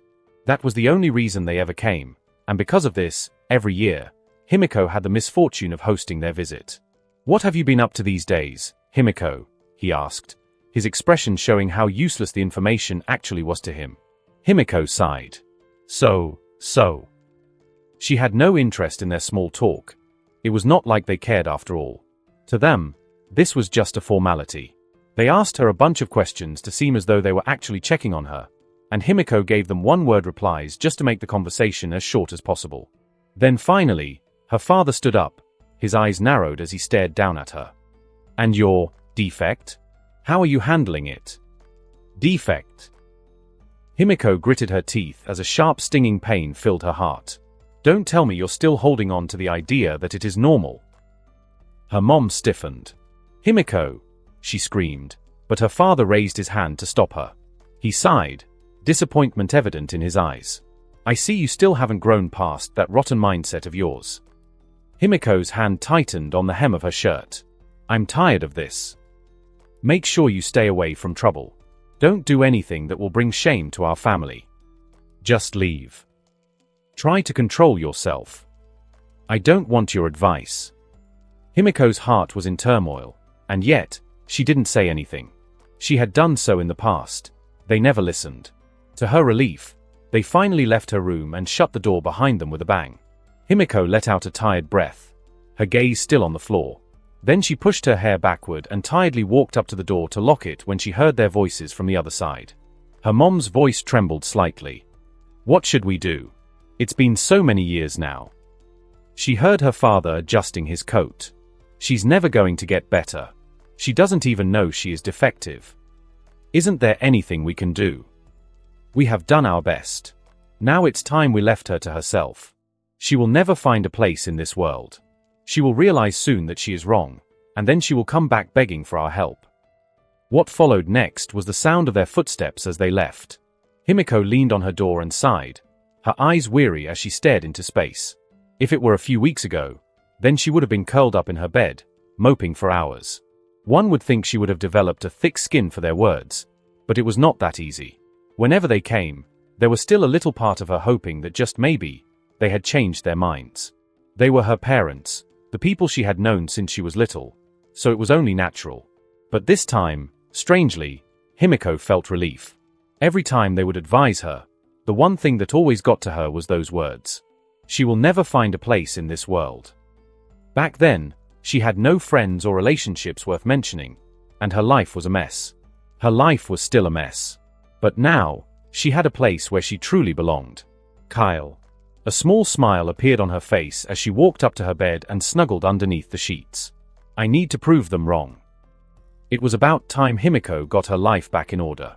The day of the sports festival had finally come. Before the day had fully awakened, before even the first light of day, multiple heroes had gathered in one of UA's conference rooms. Principal Nezu was seated at the head of the table, and All Might was right next to him, his signature smile on his face. Most of the heroes were teachers at the school, excluding a few notable ones. There was Rabbit Hero, Mako, whose assistance was requested in case there were any anomalies in their plans. Kamu Woods and Mount Lady, who had been involved in the investigation, were here as well. Hawks, the brains behind the plan, was sitting at the head of the table right next to Principal Nezu. There was a map hanging on a stand next to him, one detailing every single aspect of UA. He was using a long red feather to point at various spots of the academy as he reiterated their plan for today. Plans on how to finally capture the Midnight Vigilante. Although he had not been active in the past few days, the threat of who he could be was still very much present, and failure to act would only lead to more problems in the future. And yet, there was little information about him, so setting a trap was far too difficult. So instead of creating a trap for him, their plan was engineered with All for One in mind. Quirks. They had purposely gone out of their way to advertise the festival far and wide. There was no way he would not have found out about it. To him, the children could as well be chicks before a hawk, weak, practically defenseless, and vulnerable to his strength. If he came to the festival, then chances were, he would be unable to resist the allure of good quirks. And if their guess was right, if he truly was related to All for One or had a similar quirk to him, then there was no way he would sit still. At least that was their hope. There was a high chance that he wouldn't even attend the festival. Either way, there was only one way to find out. After he finished the explanation, Hawk stuck the feather back into his wing. Any questions? By 8 o'clock, Kyle was at the cafe to pick up Akiko and Sakura, who were already waiting for him. Because of how large the event was going to be, Kyle had gone all out in his preparations. There were 10 improvised food trucks parked outside the cafe, each of them filled with tons of drink supplies as well as ingredients for making snacks. There were also 2 buses housing about 50 part-timers, from barristers to bakers down to regular servers. The cafe had struck a mega deal, and as such, they had to make the appropriate preparations to meet the demand. This way, Sakura could focus on admin work while Akiko could focus mainly on creating the drinks and snacks. They even made the roster such that they had a few breaks to allow them to watch the matches as well. "Are you guys ready?" Kyle asked as he started the engine. Sakura was seated in the front seat, while Aliko and a new part-timer sat in the back. Akiko nodded, tucking the cafe key into her bag. "Yes, I think we have everything." "All right then." Kyle pulled into the morning traffic, his GPS mapping out the route to UA. After about 15 minutes of driving, Kyle arrived at the front gates of UA and did a little security check before they were allowed to enter. From his car, he could see the iconic towering H structure, the thousands of windows reflecting the sun like diamonds. Wow, so this is UA. Sakura smiled and peeked her head out of the window, her eyes moving from one structure to the other.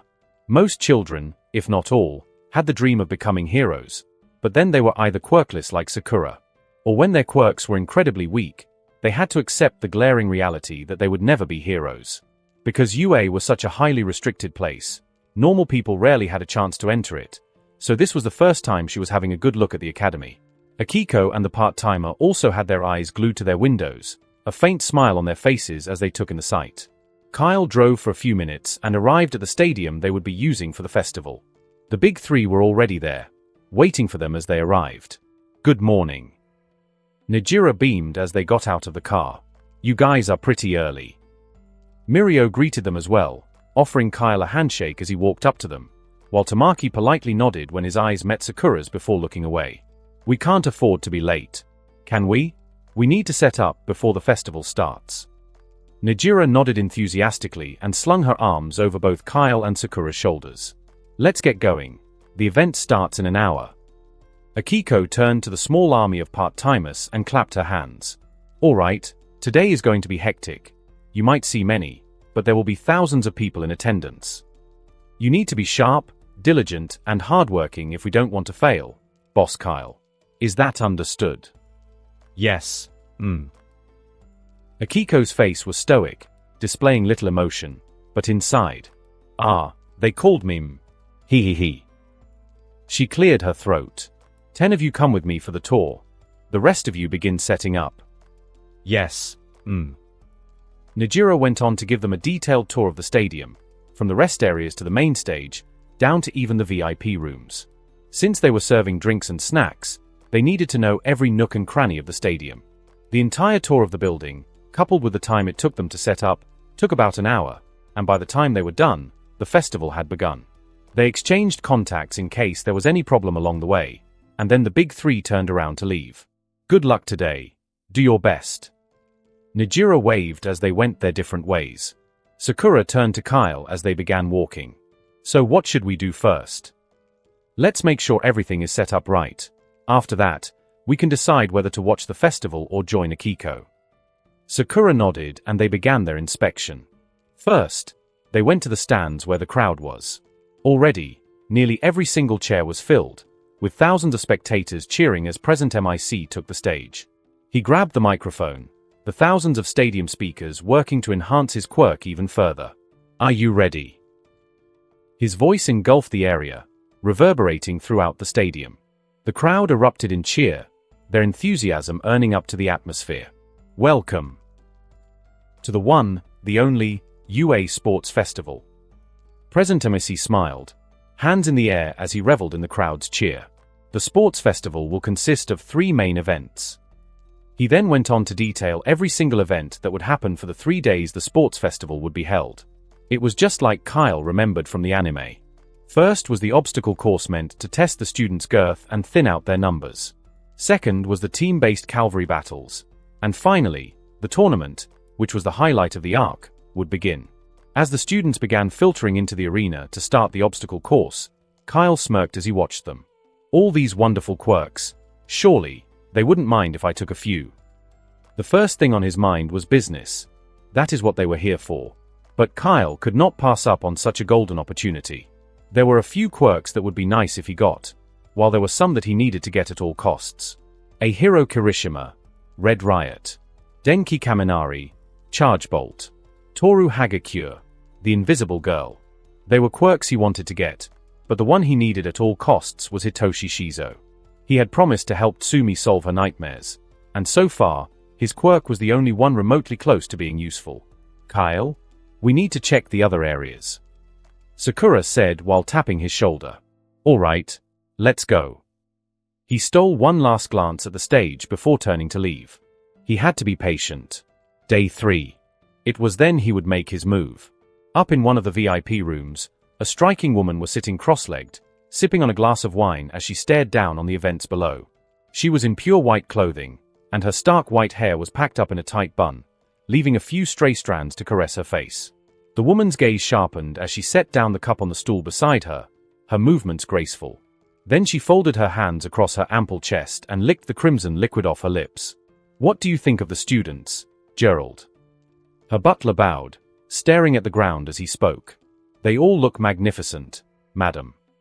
The white lady laughed, her soft laughter filling the room. Gerald stiffened.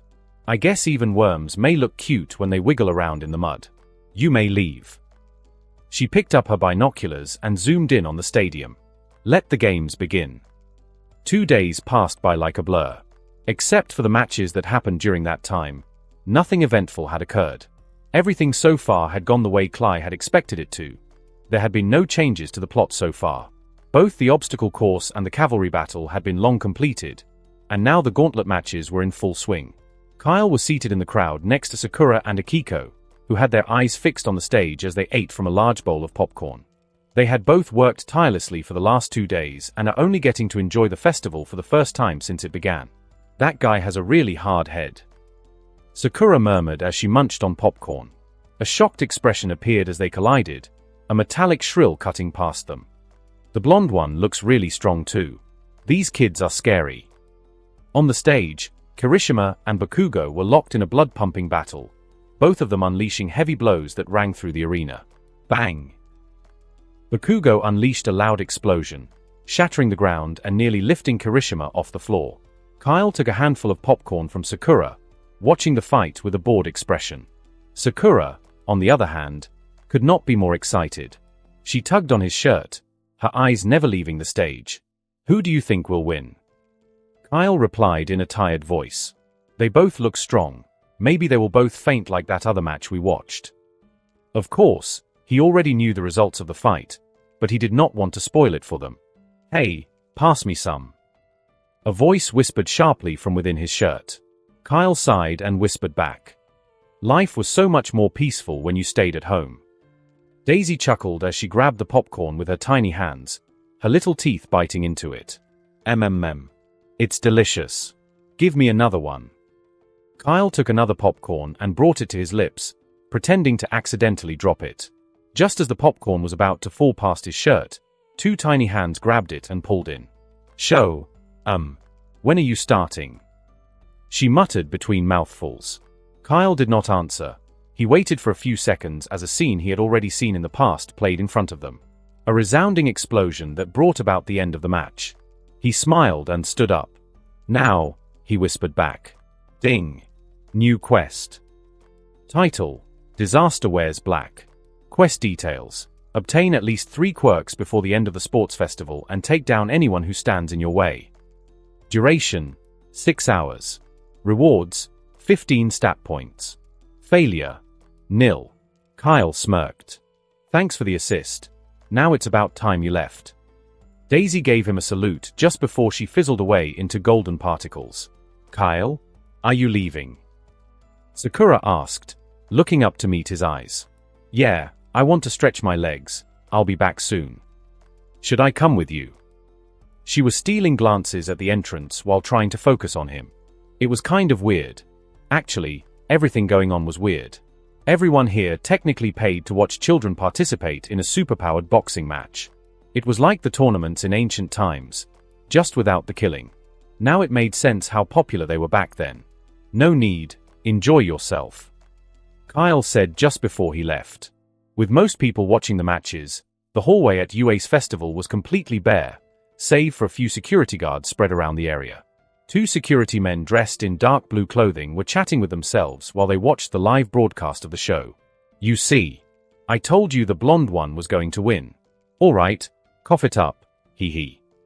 The other man sighed angrily and stuffed his hands into his pocket, handing him some cash. "Enjoy your victory now. I'll make it back in the next round," he boldly declared. Creak.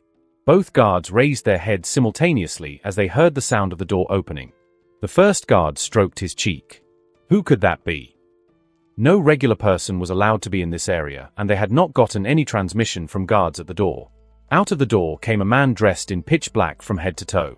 His leather clothing was dull, stealing the light, and his footsteps reverberated around the room, like ticks of a clock, counting to certain disaster. His face was hidden behind a domino mask, but his mouth was visible, a concerning smile on blood-stained lips. Step. The man's hands were in his pockets as he strolled leisurely, as though he had all the time in the world. The guard knew at first sight this man was trouble. He reached for his walkie-talkie to send a transmission, but just as he grabbed it, his hands began to tremble and the walkie-talkie fell, sliding down the hall. His heart had been gripped with fear, a fear so strong that he felt like jumping through the window. A horror so frightening that he would willingly choose death rather than encounter this man. Step. His coat fluttered by his side as sparks of gold materialized just by his side, a gust of wind blowing back his ebony black hair. Out of the nothing came another man, no less frightening than the last. He had tanned skin and stark white hair that fell past his shoulders, covered by a jackal hat, making him appear like a reincarnation of Anubis, the gravekeeper. In his hand was a polearm, and with the flick of his wrist, he spun it, pulling out sparks as the base of the weapon caught the floor with a metallic shrill. Immediately the two men got to them, and the two guards faltered, falling to their knees. "W-E-R." One of them muttered just before they collapsed, unconscious. Kyle paused as he stared at the two men, then he scratched his head and turned to Sino. "Did I overdo it?" Sino shrugged. "Well, they are frothing at their mouths." Primordial terror. The host can unleash a terror ability. Those exposed to your aura will feel a crippling amount of fear that may paralyze or even kill them based on their underlying health conditions. I guess I'll be more careful next time. Now let's go pay those kids a visit. Kyle was walking through the halls, and because of Najira's tour earlier, he knew exactly where to go. It was the best place for him to get as many quirks as he wanted, and even better, a place where he could get them easily. The infirmary. After every fight, the injured students were taken to the infirmary for treatment, meaning instead of searching for them, Kyle only had to go to one location they were guaranteed to be. It was for this very reason that he waited for Kirishima to be taken away before he acted. He could have waited a bit more for Deku and Bakugo, but there were two reasons he had chosen to ignore them. The first was the nature of their quirks and girth. The others may be relatively easy to take down, but Deku and Bakugo were resilient. There was no way they would go down without making a scene, which led to his second reason. Kyle had no intention of interrupting the cultural festival, not when there was still so much money to be made. This had to be a quick in and out. Move in like a ghost and out before the heroes knew what hit them. As they ascended the stairs, about 5 guards saw them and were about to pull out their weapons when Sino effortlessly tossed his staff. The polearm dug into the floor right in front of them. Then purple sparks erupted, electrocuting the guards, with white smoke oozing out of their heads as they dropped. "So what is the plan?" Sino asked as he pulled out the staff. Kyle raised a brow, looking at Sino as though he had said something absurd. "There is no plan. Just make sure no one interrupts me." The two then arrived at the door to the infirmary shortly after, and Kyle walked up to grab it when he suddenly paused, fingers seconds away from touching the handle. He stared at the door for a few seconds before frowning. That explains it." Sino glanced at him from his side. "What is it?" Kyle then proceeded to tell him what he had noticed when coming here. It was nothing major, but he realized that the sound from the stage didn't get to these parts of the arena. There was a sound bubble cutting off sound from both sections. At first, he thought little of it since the arena was bound to be loud, but now, he smiled. "The heroes are on to us." Sino remained impassive and just lazily glanced at the door. "Who is it?" Kyle sniffed the air, easily detecting the scent in the room, and then for good measure, he used geolocation. Then his eyes lit up slightly. Mako. From what Kyle remembered, Mako was not at the sports festival. Did they invite her here to capture me, or do they have any other goal? Kyle sighed. He was wasting precious time.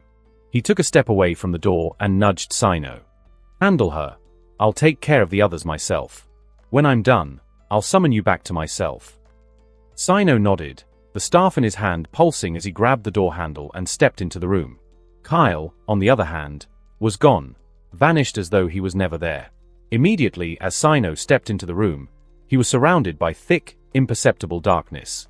He could not even see his arms in front of him, talk less of anything else. After walking for a few seconds, he turned to the other side of the room. "Cutting off my sight to create a handicap. Not bad." Electricity flowed out of Sino's body.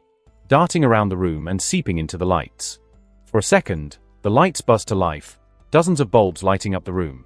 That was when Sino saw them. About 20 large robots that had already surrounded him. Standing atop one of them was a woman with white hair and piercing red eyes. Her long ears were twitching to pick up even the faintest sounds, and a bright smile was on her face as she watched him. She's the one from that night. Let's just hope you don't regret your choice. Sino muttered. BTZ. The lights all exploded at once, glass shards descending on them. Mako smirked in the darkness as dozens of red eyes lit up like demonic orbs. Ready for round 2. Sino took his stance. Let's hop to it. Whoosh. Sino heard the sound of Mako's lunge but saw nothing. Instead, he relied on his ears and the faint light from the robots. Bang! He was 1 second too late. No, it wasn't that. He had moved just in time. It was Mako who had gotten faster than the last time they fought. The ground exploded as Mako's feet cut past him, brushing his side. She landed beside him and spun, her head and arms positioned on the ground while her feet spun like spinning blades. Whoosh! Sino blocked the first 2 kicks with his staff, a metallic ring spreading through the room, and then he twisted his body to avoid the last one before bringing his staff down. Clang! The staff never met Mako. Instead, it hung in the darkness, meeting the metallic fists of one of the robots. Sino's gaze darkened, and then currents poured out of his arm, coiling around his staff like a serpent. In less than a second, the gigantic robot arm was cleaved off, and then Sino tossed the staff, calculating the position of its head just from that one glance. His staff cut through the darkness, implanting itself right in the spot between the 2 glowing orbs. The robot's head burst into pieces, and down it came like a fallen titan, metal, glass, and oil spilling out of its gargantuan frame. Sino lifted his arm, a shockwave cutting past him as Mako's fist exploded into it, sending him several steps back. You've gotten stronger, he said as he shook the pain off his arms. And yet you are still standing. Mako spat, moving through the darkness like she had a second pair of night-attuned eyes. Which she did. Rabbits could see in the dark, after all. All he saw were flashes of movement bathed in red, followed by a gust of wind as she reached him. He took a step back, his feet sliding over the floor as though he were in a dance. Mako's punch cut into empty air, and Sino took another step forward, cutting into her guard. She jumped back, but Sino caught her, grabbing onto her arm and holding it like a vice. He twisted his body, placing her arm over his shoulder just before elevating her and bringing her down with a bang. Boom! Dust flew up from the point of impact, the ground shaking from the force. Blood trailed down Mako's face, running into her mouth as she smiled like a feral beast.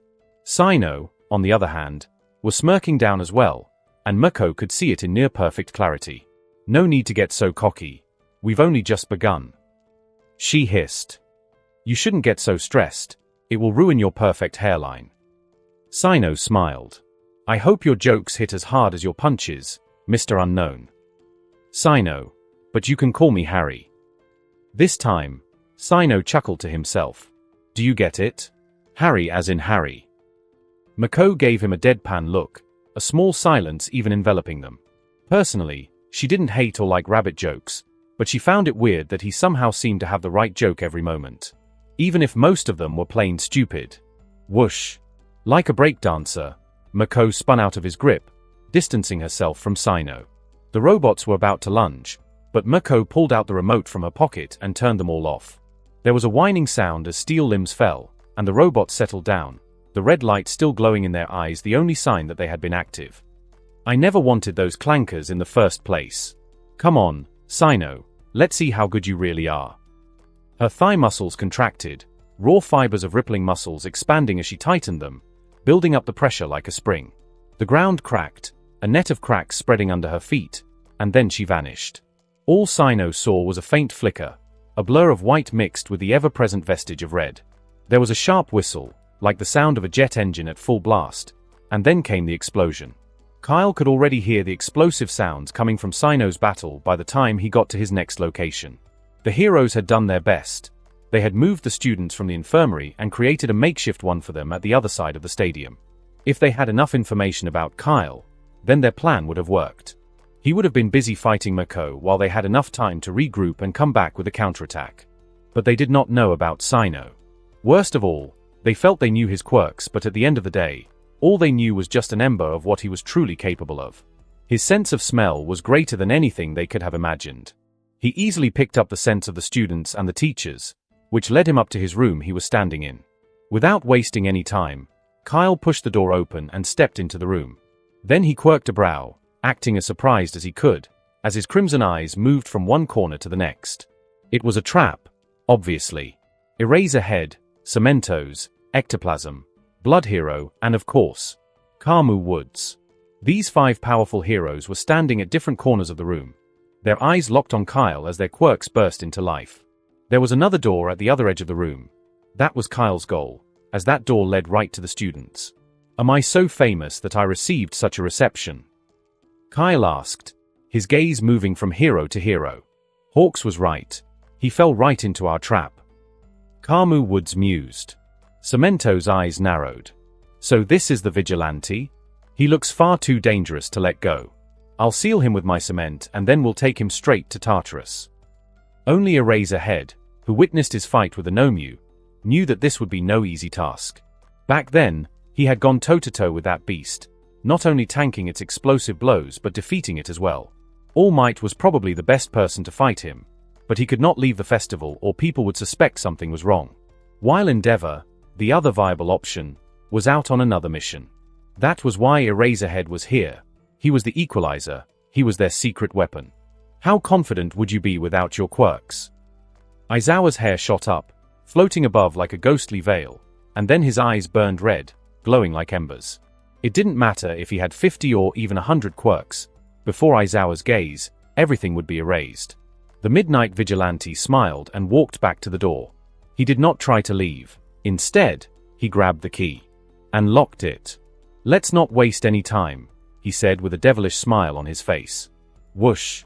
Unending waves of cement burst out of Sumito's arms, charging right at Kyle, and accompanying the cement was a flood of blood, sharpened to resemble a destructive river of icicles. Kyle raised his hand, summoning his oxygen barrier, but something strange happened.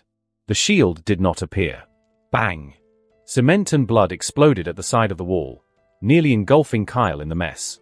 Kyle had jumped just in time, but the moment he got into the air, a large cluster of twisted vines exploded against his back, sending him crashing down. It felt as though his body had been engulfed in flames from head to toe. Every part stung and his skin was bruised from that singular hit alone. The heroes did not rush. Instead, they regrouped, circling him like a pack of hungry hyenas. I thought Aizawa's quirk would be ineffective against me since it was renamed as a talent. It seems I was wrong. At the end of the day, quirks were still fundamentally quirks. Kyle stood up and cracked his fingers, the smile disappearing from his face. His copied quirks may be useless against Aizawa, but one thing was definitely sure. Every single vampire ability he had, right from his vampire senses to his blood manipulation, was not a quirk. They came from a place beyond this world. Ectoplasm dashed forward, his long cloak fluttering by his side as he stared at Kyle. And then he activated his quirk, more than 30 clones of himself surrounding Kyle, each one of them grinning wide as they slowly made their way towards him. Surrender now. They all said in unison, their voices sounding like a morbid echo. Surrender, and we won't have to hurt you. Kyle laughed and ran his hand down his face. Hurt me. Whoosh. He disappeared, appearing right in front of Aizawa, his red eyes gleaming down on him with unhinged animosity. What the? Kamu's eyes widened. Sumito's mouth hung open. How did he? His fast. Aizawa thought as he began jumping back. But before he could move a step, Kyle grabbed his arm and pulled him towards himself, his knee finding its way to his face. Crack! Aizawa's head bounced back, blood spewing out of his nose as he fell back, knocked out cold. Kyle brushed the blood off his knees and turned to face them. Make no mistake, he said, his voice cold. I am not the one who has been cornered. Bang! Cement and blood met him right in the middle, the resounding explosion from attacks causing a shockwave to cut through the hall. The windows blasted open, shards of hardened cement and icy blood spreading through the floor. The blood hero was sweating, his body already weary due to how much blood he had used, while Cemento's eyes were narrowed as he watched the point of impact. When the dust cleared, they recoiled in shock. Kyle was standing right in the center of the mess, an amused grin on his face as he stared at them. The cement and blood had stopped just in front of him, both of them coiling around what seemed to be an invisible force of condensed air. Kyle took a step forward and vanished once more. This time, he appeared right in front of the ectoplasm, his hand clasped around his head. "You will look good on a t-shirt, don't you think?" With a dark chuckle, he squeezed, dark matter slipping past his fingers as his head burst to pieces. As the clone's head burst apart, the others took a step back, their teeth gritted as they stared at Kyle. Kyle slowly turned to them and then he moved, his body a blur of motion as he cut into their center. As he darted from clone to clone, Kyle's hand was moving like an executioner's axe, rending them to pieces. The first clone came, throwing a flimsy punch in his direction. Kyle did not even bother to dodge. He took the punch and split the clone from head to toe. Then he spun behind, his boots screeching as he faced 4 clones mid-lunge. His feet caught them before they could reach him, his heel digging into their sides. Immediately he landed the hit, and the clones exploded, having taken above their threshold of damage. Just as Kyle was about to cut apart the next group of clones, Blood Hero was already in front of him, his fist, coated in sharp bloody spikes, flying right at his face. "Ah!" He let out a battle cry, only to freeze, his eyes widening in awe. To his horror, his fist had stopped mere inches away from Kyle. The blood had liquefied and was now slowly floating around his arms, tightening around them like a vice. Impossible! Kyle leaned a little closer, the Blood Hero stifling a scream as the blood tightened around his arm, constricting his blood flow. "I am the impossible." Damn, what sort of cringeworthy line was that? Screech! Kyle twisted his body as a large wooden vine cut past him, sending his hair billowing up as it crashed into the floor, leaving a deep groove on the ground. Separating himself from the Blood Hero with a well-placed kick to the solar plexus, Kyle turned around to meet his attacker. Kamu Woods was already a few steps away from him. His arms had morphed. One was now a long wooden sword, while the other was a warhammer meant for crushing bones. Kyle flicked his fingers, sending the blood right into his eyes, blinding him. He lost his composure, the momentum of his attack burning into nothing. Just as he got to Kyle, Kyle jumped, twisting his body to deliver a spinning kick that folded Kamu like a plank.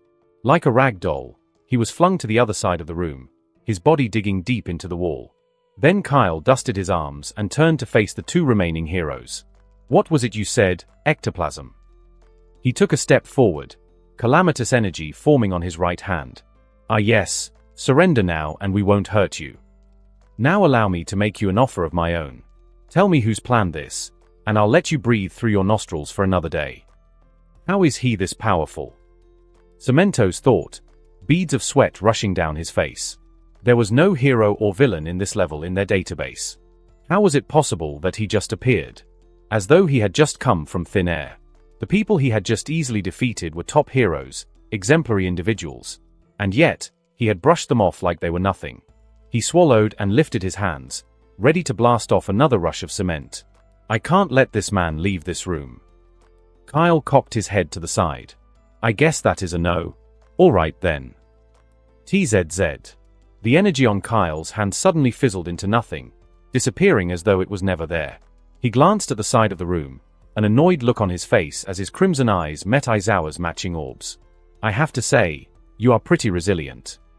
Aizawa stood up and held part of his nose, sneezing out the blood from his nostrils. "If you want my students, you are going to have to go through me." "Don't be like that. All I want is a taste," he said, licking his lips. Aizawa's face hardened, his jaw clenched tightly. "Like hell you will." The scarf around his neck began to spin as though it had a mind of its own, Aizawa's signature move. Rustle. At the other side of the room, Kamu Woods shook off the debris from his body. He stumbled a bit and fell to his knees, using his hand to support himself. And then he shook his head before standing up, anger burning in his eyes. Cly clapped mockingly as the heroes surrounded him. "Let's begin the second bout."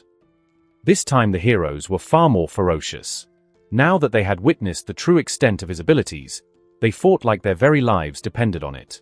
Aizawa's scarf flew right at his face, attempting to wrap around his neck, but Kyle cleaved it in half with his fingers. More fibers came, Aizawa launching them with perfect precision, his eyes bloodshot as he fought. Kyle ducked under the first one, sidestepped the next and then grabbed the last one, using it to pull Aizawa to himself. But Aizawa would not fall for the same trick twice. He He cut the scarf and launched more, this time at his legs. Not bad. Kyle took a step back only to do a backflip as a wave of cement rushed past him. Then before he could land, like a forest of arrows, several sharpened spikes of wood rushed forward, some of them cleaving into his skin and drawing blood. But throughout the fight, the smile never left Kyle's face. He snapped one of the wooden spikes with his elbow and grabbed the broken piece before flying to the other side of the room. And yet, below him, a dozen clones were already on the floor, coalescing with each other to form a more massive clone, a colossal fist barreling toward him. Still in the air, Kyle turned, spotting the real ectoplasm at the other side of the room. His muscles tensed as he pulled his arm back, and then with a huff, he launched the wood right at him, the projectile racing towards him like a bullet. Ectoplasm could not dodge, nor could he block the attack, and so the wood exploded against his shoulders, flinging him to the wall. All the clones suddenly disintegrated and Kyle landed softly on the floor. 1 down, 3 to go. But as Kyle took the first step forward, the window beside him burst open, a pair of red wings fluttering in the air as a sword came charging right at his neck. Hawk's sword came in a flash, the sharpened red feather racing right at Kyle's neck. Dust was still washing past Hawk's body, the glass never even touching the ground before he lashed out. An attack so sudden that Kyle barely had any time to react. Still, because of his superior speed, he was able to lean back just in time, the blade nicking the skin of his neck. Hawks pressed the attack, his sword moving so fast that it created a storm of devastating cuts, yet Clyde dodged every single one of his blows. Kyle leaned to the side as the sword flashed in his vision, whistling through the air. Hawks regained his momentum, spinning to strike with his full body strength.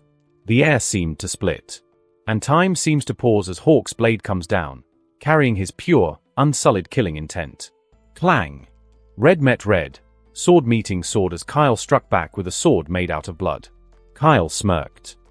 I guess we are going back to the Dark Ages. Hawks returns his smile. Can you keep up? SHKK. The two went at it, dancing from one part of the hall to the other, the sonorous sound of their colliding blades resounding in the space. His fast. Kyle had expected Hawks to be an easy opponent, but to his surprise he was actually talented with the sword. Kyle had never picked up a blade in his life, so he had to compensate for his lack of skill with his speed. Hawk's blade tore right past his face, a few seconds from meeting his eyes. Kyle smirked.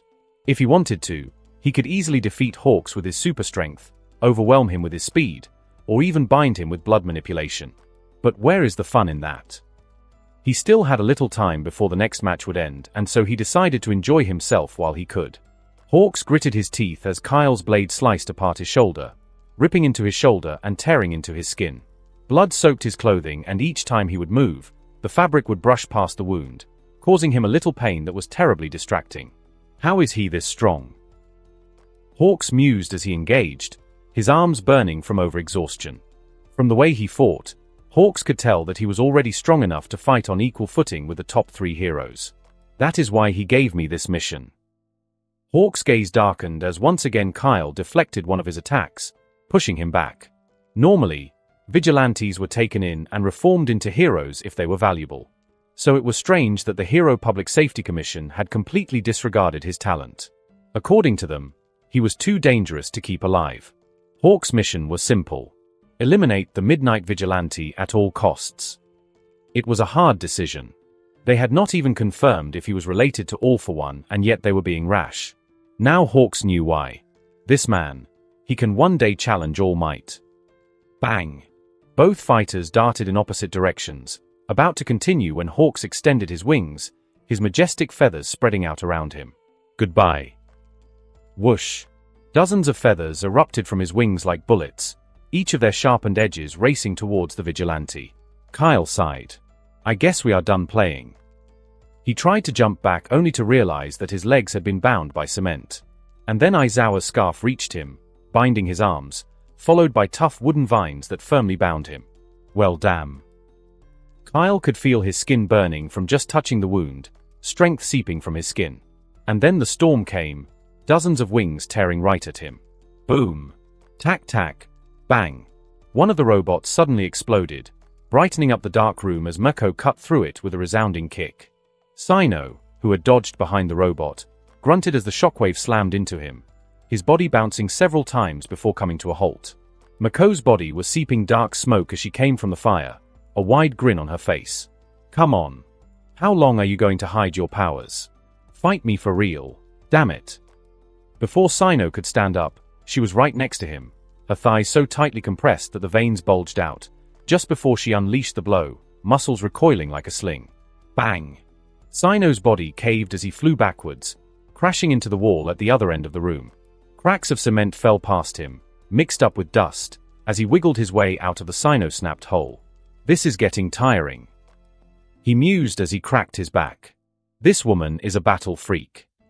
Mako was slowly walking towards him, an angry grin on her face as she pounded her fists together. You better dodge this one, or you might just die. She squatted, one hand on the floor while another was raised at her back, and then she jumped, her body whistling through the air like a projectile. But just before she did, a wisp of electricity danced across Sino's body, and then far at the other edge of the room, his staff twitched. And then it flew, right into Sino's waiting hands. Mako twisted her body mid-air, pushing her feet forward for one destructive dropkick, while Sino pushed one foot back, his staff firmly held in his arm. He spun the staff, the purple electricity intensifying, and then when Mako got to him, he struck. Boom! Mako's foot met Sino's staff with a bang that caused a shockwave to tear forth, vibrating through the room. The wind rushed past them, the staff sparking under the weight of her blow. But then, suddenly, a surge of electricity left the staff, engulfing Mako in a bright flash. Arg! Mako stifled her scream as the currents invaded her body, igniting every nerve and sending warning signals to her brain. Then Sino settled the currents, allowing her to fall, just before he held his staff with both hands and blasted her like a seasoned golf player, her body being the ball. Now it was Mako's time to crash into a wall, only this time it was far more painful. She felt her vision blurring as she stared at Sino. Mako had fought well. She had lasted so long, and yet, it is not enough. She pushed herself out of the wall, landing on shaky feet and wiping the blood off her lips. You bastard. She chuckled.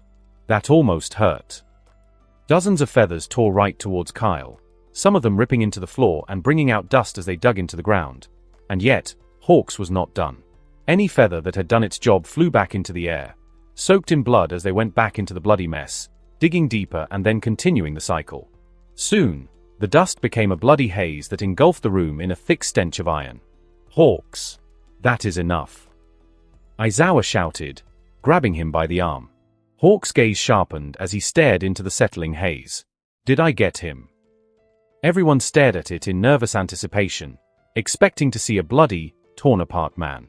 But instead, what they saw was a tug. Kamu Woods was suddenly pulled into the haze, dragged in by the vines he had used to bind the vigilante. Woods. One of the heroes screamed as they tried to grab him, but he just narrowly missed their palms and was pulled into the bloody void. Hawk's eyes widened. He's still conscious. Get him, ah. A piercing scream froze them all in their tracks. For a hero on Kamu's level to shout in such horror. For the first time since the fight began, the heroes took one step back instead of forward. Clack! A figure was tossed out of the bloody mist, his body bouncing on the floor as he came to a stop at their feet. Kamu. While Aizawa kept his eye on the man to erase his quirk the moment he stepped out, Cementos bent down to check Kamu. He was in a terrible state. His head was bruised from a massive blow that cracked the spike of his helmet, and there were multiple scorch marks on his body, burns that came from just the sheer intensity of the punches. He's a monster. Cementos' heart trembled as he watched his colleague. Thankfully, he was alive, albeit barely. Whoosh! A heavy gust of wind suddenly blew the bloody haze apart, splashing the crimson over the walls around them, giving the room a well-needed shade of red. Kyle took a step forward and frowned as he watched Hawks. I like your determination. Kill if absolutely necessary, right? Kyle remembered vividly how he killed twice when he seemed too much of a threat. It was one of the turning points in the anime that set things in motion in the Villain League. It was an excellent decision, one that Kyle perfectly agreed with. Hawks was a realist. He was not a deranged hero who chased ideals instead of cold, hard facts. He was dangerous, smart, and incredibly cunning. Kyle breathed out and cracked his neck to relieve tension. It will be nice to get him on my side. But it was not time for that. Today he had a different goal. Once all three heroes snapped out of the momentary shock, They all lunged at him, trying to overwhelm him with their numbers. Aizawa's eyes were teary, his scarf flying ahead of him.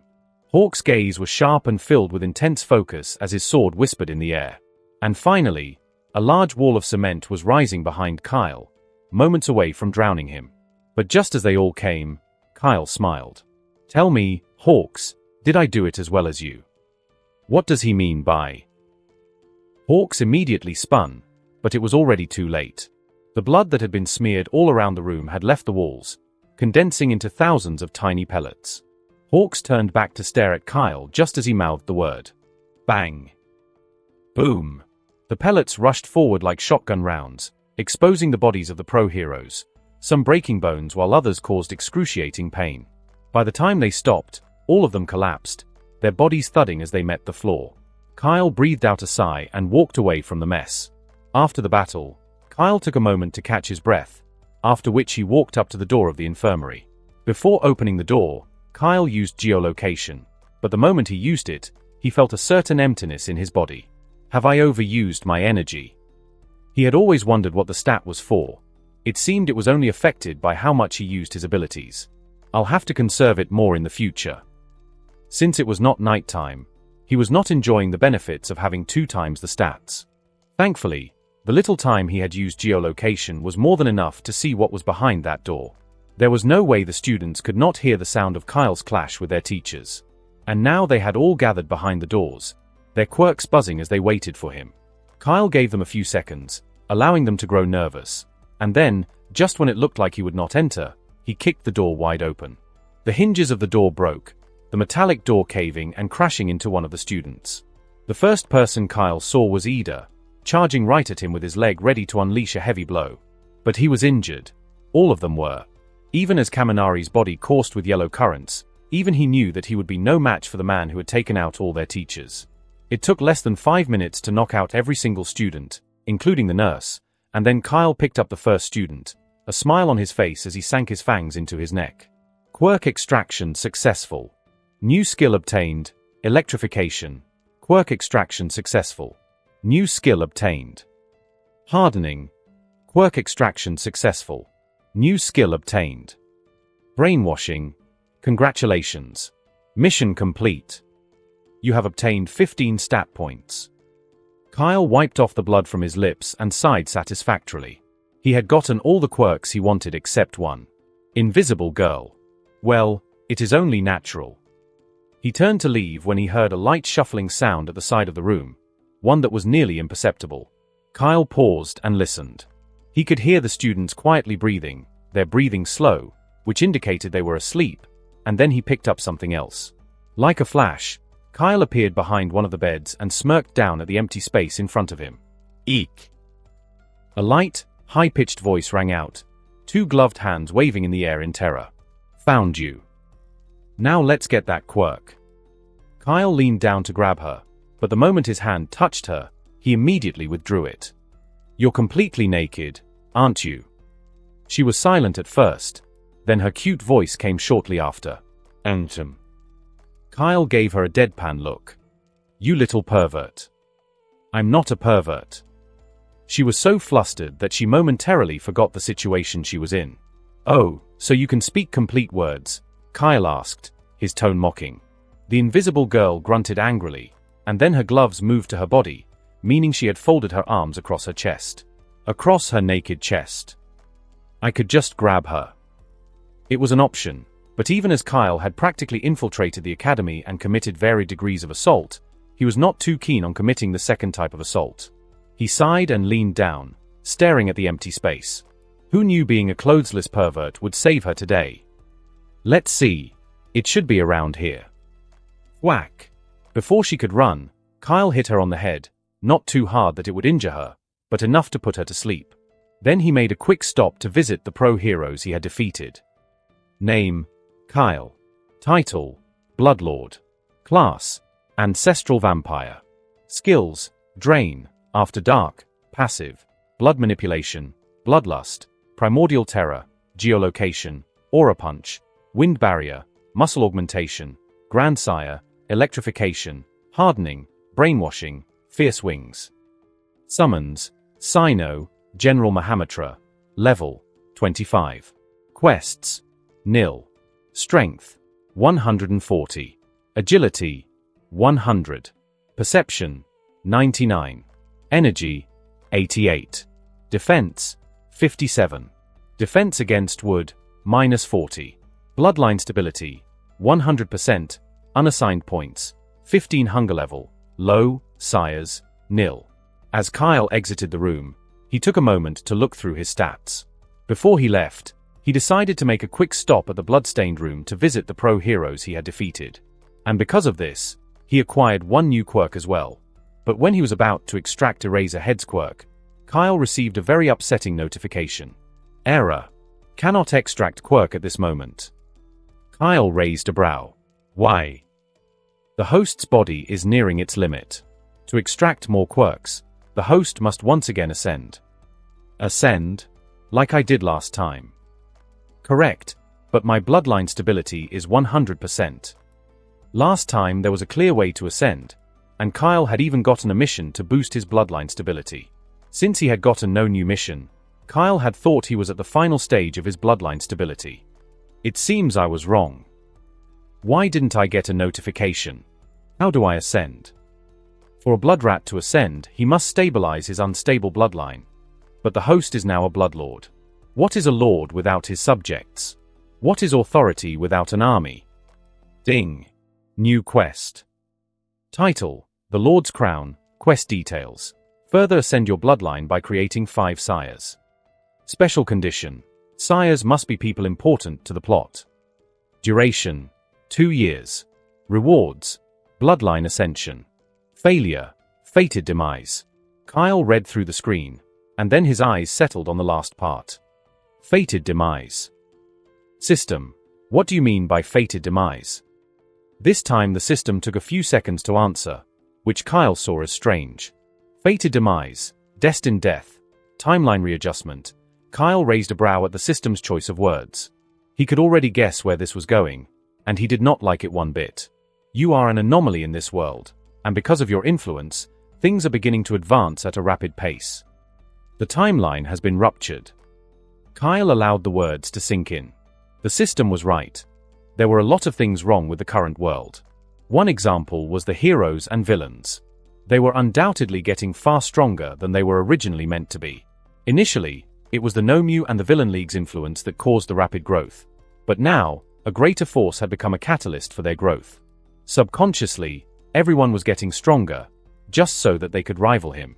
Even my battle with Hawks was strange.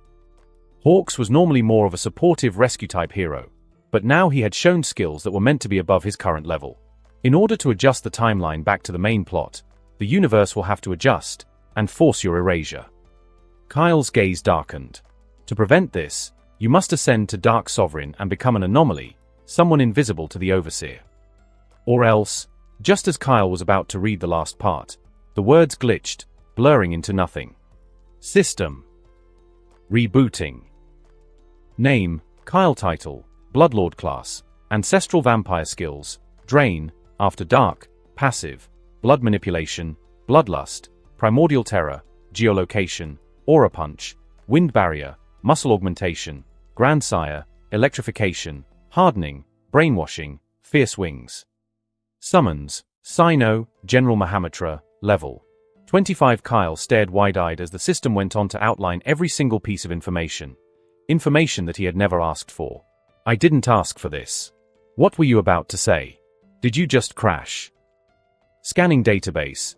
Last conversation found. New quest.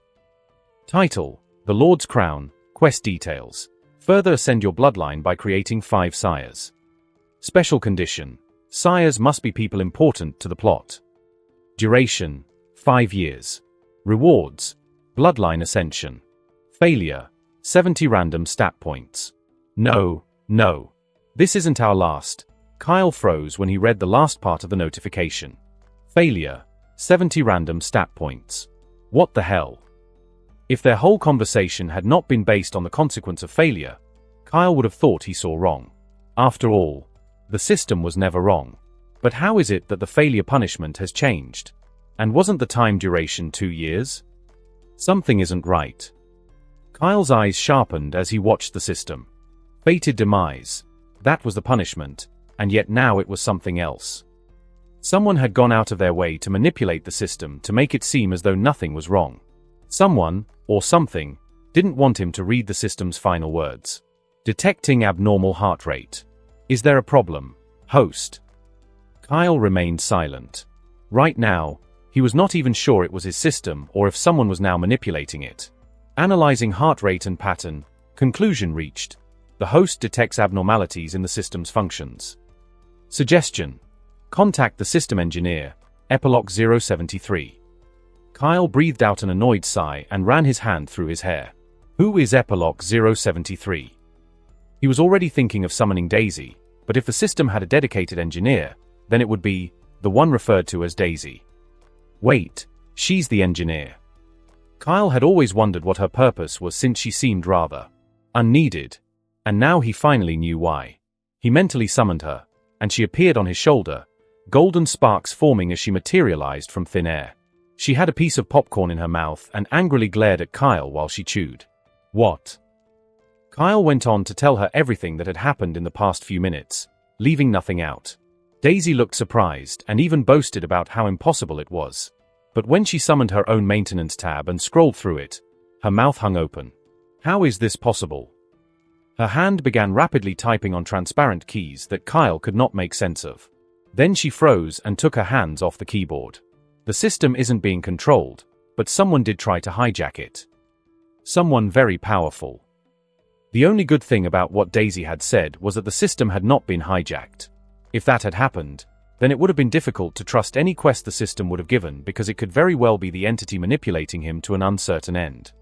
The system was temporarily affected, so the last quest was altered. Give me a second, Daisy said, her hands frantically running over the keys. Kyle sighed tiredly. What even is the system? Who created it? He had always avoided these questions because he was sure that Daisy would never answer. The system was an advantage no other person had, so he didn't really care about the source, as long as it was useful. But now, things were different. Daisy shook her head, her eyes still locked on the screen. You know I can't tell you that. Figures. Kyle paused for a brief moment. Can you fix it? Yeah, the system isn't so weak that it can be tampered with easily. It took less than 5 minutes for Daisy to finish maintenance, and then the original quest returned, although this time, Kyle chose to avoid asking anything about the penalty for failure. He already had as much information and a clear path to escaping it. He had to grow his army and ascend to the Dark Sovereign. Daisy's body began shimmering, and then her body began breaking down into golden particles from bottom to top. I'll upgrade the security of the system. It is going to take a while. Kyle nodded as the very last golden particle shimmered into nothing. I guess I'm done here. Kyle left the room and walked into the corridor, about to find a closet to change back into his clothing when his phone buzzed in his pocket. He pulled out the phone, his crimson eyes gleaming from within the golden mask as he stared at it. Nejira? What is she calling about? Kyle quickly found a closet, then tapped a button on his shirt. Immediately he did, and the entire leather suit suddenly came off and was sucked into a small round orb, about the size of an egg. Superhero gadgets are so convenient. He had gotten this specifically for this day since he could not simply carry a change of clothes around. When he was finally back in his regular clothing, Kyle answered the call. Nejira, what's up? Where were you now? Why is she asking? He pushed the closet door open to make sure the sound entered into the phone. I'm just leaving the toilet. I think I ate too many sweets. Nejira's laugh came from the other end. Well, if you're done, meet me at the first snack truck. Is something wrong with the drinks there? Oh no, nothing like that. We have finished our matches, so I was wondering if you wanted to hang out. Ah, alright. I'll be right there. Kyle ended the call and stuffed the phone into his pocket, and then he zoomed out of the area, his body blurring as he accelerated. Oh yeah, I almost forgot. Mentally, he recalled Sino just before he left the stadium. Meanwhile, bang! Sino's feet slid to a halt as his fist met Mako's feet, his bones rattling from the impact. She's getting faster. Blood was dripping from the side of her face, yet Mako was smiling, her eyes locked on him. She placed her hand on the floor and then she jumped, the ground cracking underneath her feet. Mako's body blurred as she bounced from wall to wall like a loose ball, her body spinning so fast that it was hard to keep track of her. Then she suddenly appeared right in front of Sino, both legs coming down at his shoulders with a resounding bang. The wind around them picked up. A net of web-like cracks spread through the room. From the dust, Sino's body was pulsing with electricity, his raised staff sparking on contact with Mako's feet. If he had not lifted his staff in time, then both his arms would have been broken right then. Not bad. Whoosh! Sino swung his polearm. The staff whistled through the air, carrying a wave of deadly force. Mako jumped back as fast as she could, her eyes widening as the staff brushed past her face, nearly ripping into her eyes. She had managed to dodge it, yet just the wind from being so close to the attack bruised her nose. The moment her feet touched the floor, she bounced back like a frisbee, the wind rushing past her like a flood.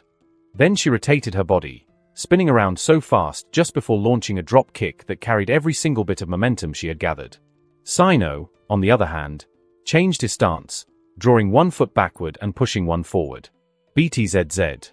Currents formed around his muscles, his gaze sharpening as he took notice of every single movement. And then the electricity surged, his staff cutting forward to meet Mako's kick. The explosion was deafening. Boom! The door to the room was blown open by the resounding shockwave. The steel robots groaned just before they were sent back. Mako smirked as she met Sino's impassive gaze, and then they separated. Now we're talking. But before Mako could launch another attack, Sino vanished into thin air, leaving her alone in the fragments of what used to be the infirmary. Mako hissed. He ran away again. It was just like the last time they had fought, and yet, she smiled. That was a good fight. Their battle had completely destroyed the infirmary. Even the high-tech robots UA had provided were unable to withstand the shockwaves from their blows. And still, Mako knew that he had not used his full strength. He was still reserving it. I'll get you next time. The next time they would meet, she would be undoubtedly stronger, a little more experienced and several times more deadly. As the adrenaline wore off, Mako found it difficult to even walk, her muscles suffering from the strain of overexertion. I hope they took care of things at their end.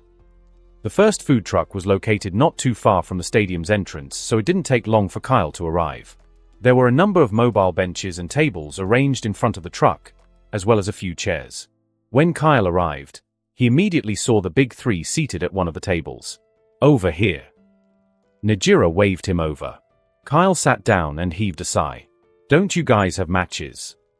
Mirio shook his head as he sipped his smoothie. We are done. It's only the first years that are left now. That is why we came here to relax. Najira chipped in. Tamaki was also there, but he was trying his best to seem invisible. I see. So why did you call me? Kyle found it hard to believe that they just wanted to hang out. Although Najira was a social butterfly, Kyle had noticed that she almost never acted without purpose. Oh, nothing really. Najira glanced to the side. She paused for a second. But since you're here. Kyle gave her a blank stare. Here it comes. Najira smiled.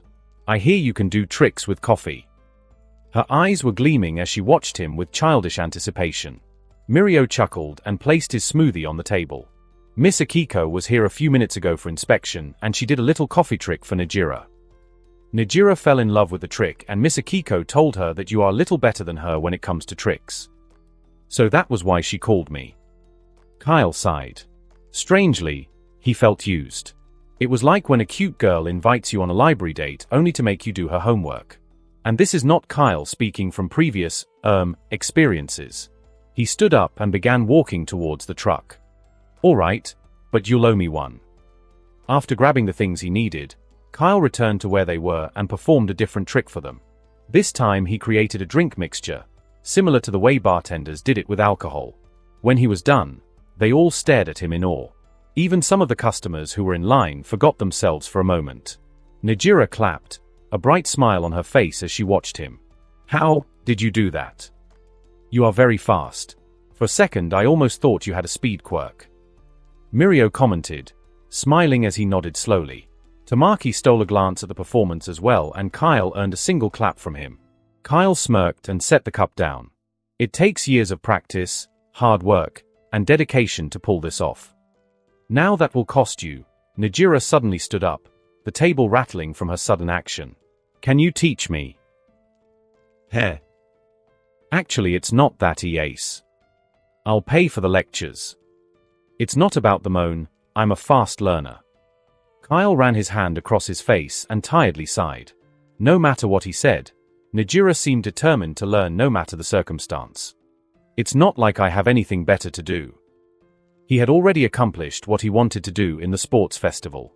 Very soon, the heroes would find out what would happen, so it would even be good if he was with them when they did.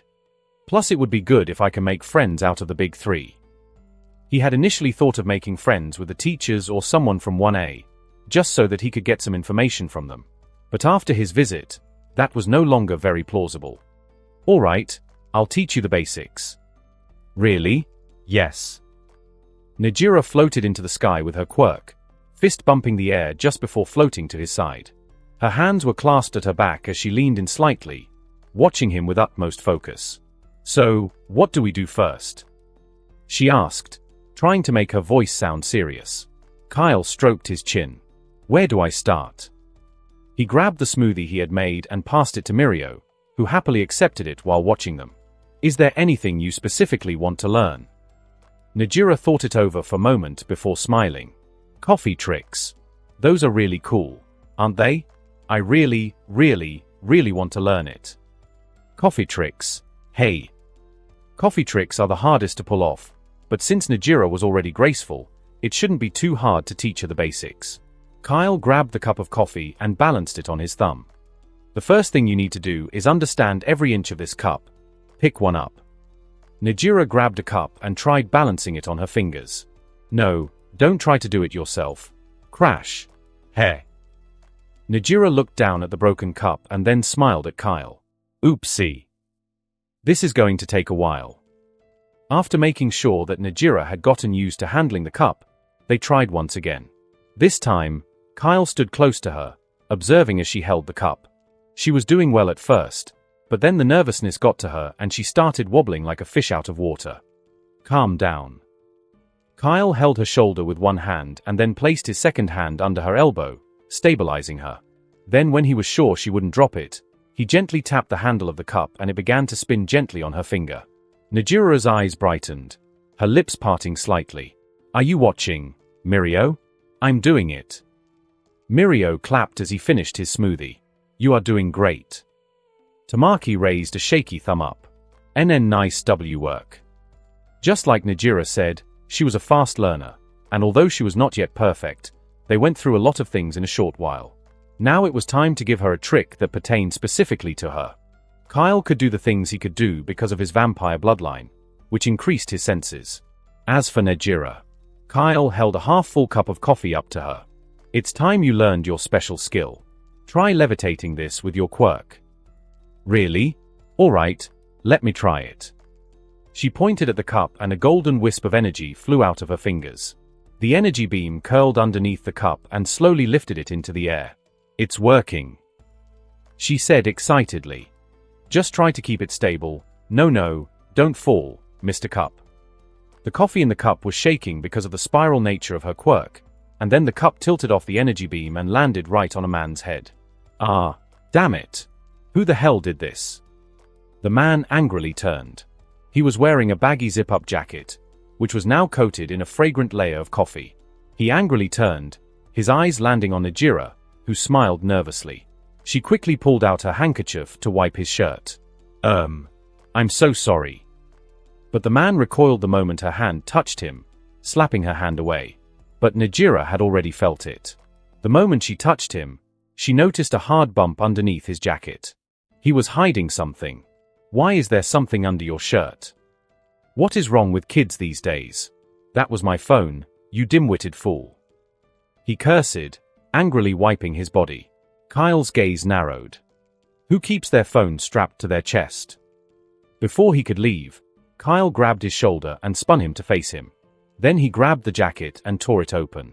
But what he saw made his eyes widen in shock. Is that a bomb detonator? A thick wall of ice surged into the sky, nearly blotting out the sun as it came down with an intense chill, right down at a boy with green hair. The boy took in a sharp breath, watching the mountain of ice with narrowed eyes. Is this the end? He wondered, biting his cheeks so hard that he tasted iron. Deku had trained tirelessly for this day. He had pushed his body to its limits and dragged himself through hell and back just for this moment. And yet, it seemed he wasn't the only one who trained.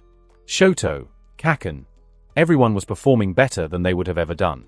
He had promised himself to request that All Might give the quirk to someone else if he failed to win the sports festival, and so this decision ignited within him like an undying flame. I can't lose here. He screamed within himself, green current sparkling across his skin as he began to glow cyan. He held his last good finger. His breaths were raspy, his body quaking from both exhaustion and pain, and yet, he unleashed his quirk once more. Ah! Bang!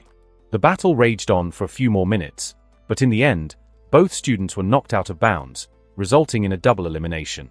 Only one student could go to the finals, so the plan was to set up a new match. But at the end of the day, Deku was too banged up to continue. He had already damaged all his fingers and both arms, leaving him in need of medical attention. So Todoroki won by default. Deku was assisted to walk back to the infirmary by one of the school staff, his body wobbling with each step. He had fainted at first, but a few minutes later, he was back on his 2 feet, although he was aching all over. I lost. It had been a draw, but there was no way to win the festival anymore, meaning he had broken his promise to himself. Why am I so weak? Deku felt his eyes moisten with tears, the floor blurring in his vision. Was he always doomed to remain at the bottom? He was quirkless and rendered unfit to be a hero, but he managed to get a quirk, and it's not just any but the greatest of them all. Why then? Why am I still this weak? I want to get stronger. I want to be a pro hero like All Might. But can I even do that? Midoriya! Came a loud voice from the other side of the room. Midoriya recognized the voice at once and immediately turned to stare at him. All Might. Scratching his hair nervously was a lanky man in an oversized suit. His blonde hair was untamed, and his stance was weak, but there was a warm smile on his face as he saw Deku. All Might was meant to anchor today's event, so he was made to stand where everyone could see him, to encourage the crowd and have them feel a sense of safety, and yet, here he was. Did he abandon his post just to see me? The tears Deku had been holding back fell free. Even though he did his best to hold them back, it was as though the dams in his eyes were let loose. All Might instructed the staff member to leave them and then slung Deku's hand over his shoulder. Can you walk, young Midoriya? Deku nodded, avoiding his gaze as they began walking towards the infirmary. Now that they were alone, All Might patted Deku on the head and smiled. You did well, young Midoriya. Deku's eyes were teary as he spoke, and his heart felt right whenever he would receive praise from him. But I failed. Deku said, his voice barely above a whisper. On the way, he went on to tell him his resolutions, explaining his frustrations as well as why he felt he was unfit for the role of his successor. All Might listened to him patiently but frowned when Deku told him to find a new successor. Then he stopped, grabbed Deku's shoulder, and gave him a gentle shake. Young Midoriya, a hero is not determined by just their raw power alone. Being a hero is more than that. A hero is a beacon of hope, a symbol of not just peace but love, compassion, and honesty. He paused, allowing his words to sink in. You already have that part, young Midoriya. Now all you need to do is cultivate your strength. Don't be impatient, everything will turn out all right.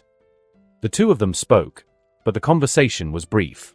At the end of the day, All Might rejected his decision to pass on One for All, leaving Deku a little conflicted. Although he wanted to speak more about his decision, they had run out of time. All Might was an anchor in today's program, so he had to change back to his large form and present himself once more to keep up appearances. They were already a few steps away from the infirmary, so he quickly entered one of the closets and changed back, returning to his big form, after which he tapped Midoriya's shoulder. Let me escort you to the infirmary before I go. With All Might's support, they both got to the infirmary less than a minute later, but just as they arrived, All Might seemed a little concerned. All Might? Is something wrong? Deku asked, his voice low due to exhaustion. His eyes narrowed. I don't know, but there are meant to be guards here. He pushed the door open, but the moment he did, his eyes widened in shock. The room was a mess of cracked concrete, blood, and scattered debris. And lying in the mess were the pro-heroes that were meant to be laying an ambush. What happened here? Weren't they meant to capture the Midnight Vigilante? Is he that strong that he took out all these pro-heroes? All Might had been briefed on the plan, so he knew exactly how it was meant to go, but it seemed their plan had backfired. The students. He cut through the distance between himself and the door in seconds, pushing the broken door open.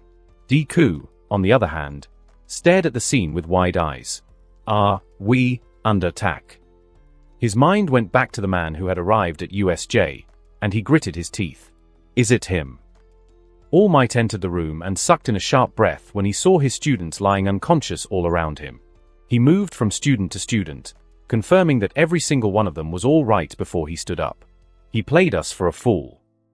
Their plan was to have Mako engage him, then call for support from the heroes positioned here, but it seems he found out their secret hiding spot without any issues. How is that even possible? Is there a spy amongst us? Even the students had no idea where the new infirmary was until they were going for treatment, and only those eliminated from the tournament received treatment here. Those who had matches were being treated in another section of the arena. All Might's fist tightened. All we did was gather everyone in one place for him. He quickly found Recovery Lady, who had been knocked out like the rest of them. Thankfully, her condition wasn't as bad as the other teachers. After gently shaking her and using water, her eyes snapped open. All Might. Her voice trembled, her eyes wary as she stood up. I'm sorry, he was too fast. No need to apologize. He is no ordinary foe. Can you stand? She nodded slightly and stood up. Sorry for demanding this after you just woke up, but can you treat the teachers and students? Recovery Lady nodded, a look of determination in her eyes. Leave it to me, All Might. All Might nodded. He elevated from the floor and turned towards the door. He might not have gone far. I'll have to get him before anything worse happens. Whoosh. The wind blew Recovery Lady's hair back as he sped away, crossing through the door. Stay here and protect your classmates, Midoriya. I'll be right back. Wasting no time, All Might sped past the bare halls of the area, not even seeing the lightest trace of the culprit. But when he got to the last floor, he stopped and stared ahead of him, his expression hardening. Someone was walking towards him. A man with a lanky frame, bloodshot eyes, and a strange whispering sound coming from his lips. Initially, he looked like he was in a daze, but the moment he saw All Might, he grabbed his shirt and tore it off. Wrapped around his chest was what looked like a bomb detonator as well as an old phone. The phone was ringing. When Kyle ripped open the man's shirt, he had expected to find him hiding something questionable, but never in his wildest dreams would he have expected a detonator. Of course, Kyle had no idea what a bomb detonator was meant to look like, and the man strapping it to his chest was a little too dramatic. But it was as though whoever made it wanted its purpose to be very clear. The designs, including the cartoonish explosion drawings, were a dead giveaway. The man's eyes widened the moment the fabric came loose. He jumped back, eyes wide, sweat already forming on his head. I can't let him escape. Kyle could have easily grabbed him, but the big three were present. Any poorly planned move and he would blow his cover. Whoosh. BTZZ. SKHH. Kyle felt the wind around him pick up as the big three flew into action. Mirio vanished, phasing into the floor, and while Tamaki jumped forward, his body already morphing to form a gigantic crab arm. Meanwhile, Najira released spiral energy that shimmered past Kyle just before slamming right into the villain's skull. In less than 10 seconds, the man was immobilized. I guess that's the big three for you. Mirio quickly covered the detonator on the man's chest to prevent the crowd from seeing it. Kyle almost nodded to appreciate their actions. They are trying to prevent the crowd from panicking. Even at this moment, they are still thinking straight. Najira immediately turned to face Kyle, who was a few feet away from them. This time, her face was a little more serious. How did you know? Kyle feigned a shocked expression, elevating his breathing a step or two. And no one keeps their phone in their chest. You did great. We wouldn't have caught him without you, Mirio added. Then he placed the man on his shoulders. Please help us sort out the crowd, and try not to tell anyone about what you saw. Kyle nodded and the big three turned, dashing away. When they were far enough, his gaze darkened as he watched them from a distance. Another aberration to the plotline. and a nasty one this time. Kyle was not surprised that someone had tried to pull off something in UA. The real problem was the nature of the attack. Bombs weren't the League's style, meaning it wasn't them. The new group then. That was most likely the case. He turned to the crowd and smiled. The big three just caught a petty thief. No need to be bothered. Kyle created a small explanation for what they had seen, calming the crowd, and then he sat down and closed his eyes. Where did they keep the bomb? Geolocation. Just like always, the structure of the arena unraveled before his gaze, but Kyle almost went unconscious the moment the information reached him. There are too many people. He narrowed it down, cutting off feedback about the people in the stadium, limiting it to inanimate objects. Then he began his search. But barely 5 minutes after he was done, Kyle immediately sat up straight, his jaw tightening slightly. 3 bastards. 5 bombs, 5 locations, and enough explosives to send the entire place to hell. Sakura, Akiko, hundreds of part-timers, and thousands of his customers were still inside the stadium. Who dares interrupt my business? Stop right there. How did you get past the guards? All Might screamed, his muscles tightening. On close observation, All Might realized that the man was wearing regular clothing, and his eyes were unfocused. Drool was dripping down his lips as he stumbled towards him, like a mindless puppet with one set goal. All Might's eyes drifted down to the phone and back to the man. Is he being manipulated by a quirk? There were students who had quirks relating to mind control, so it would not be impossible that a villain had a similar quirk. All Might allowed the man to come closer. The man walked up to him and stopped, unmoving, unblinking, just staring into space. Ring ring. The phone remained buzzing on his chest, igniting All Might's curiosity.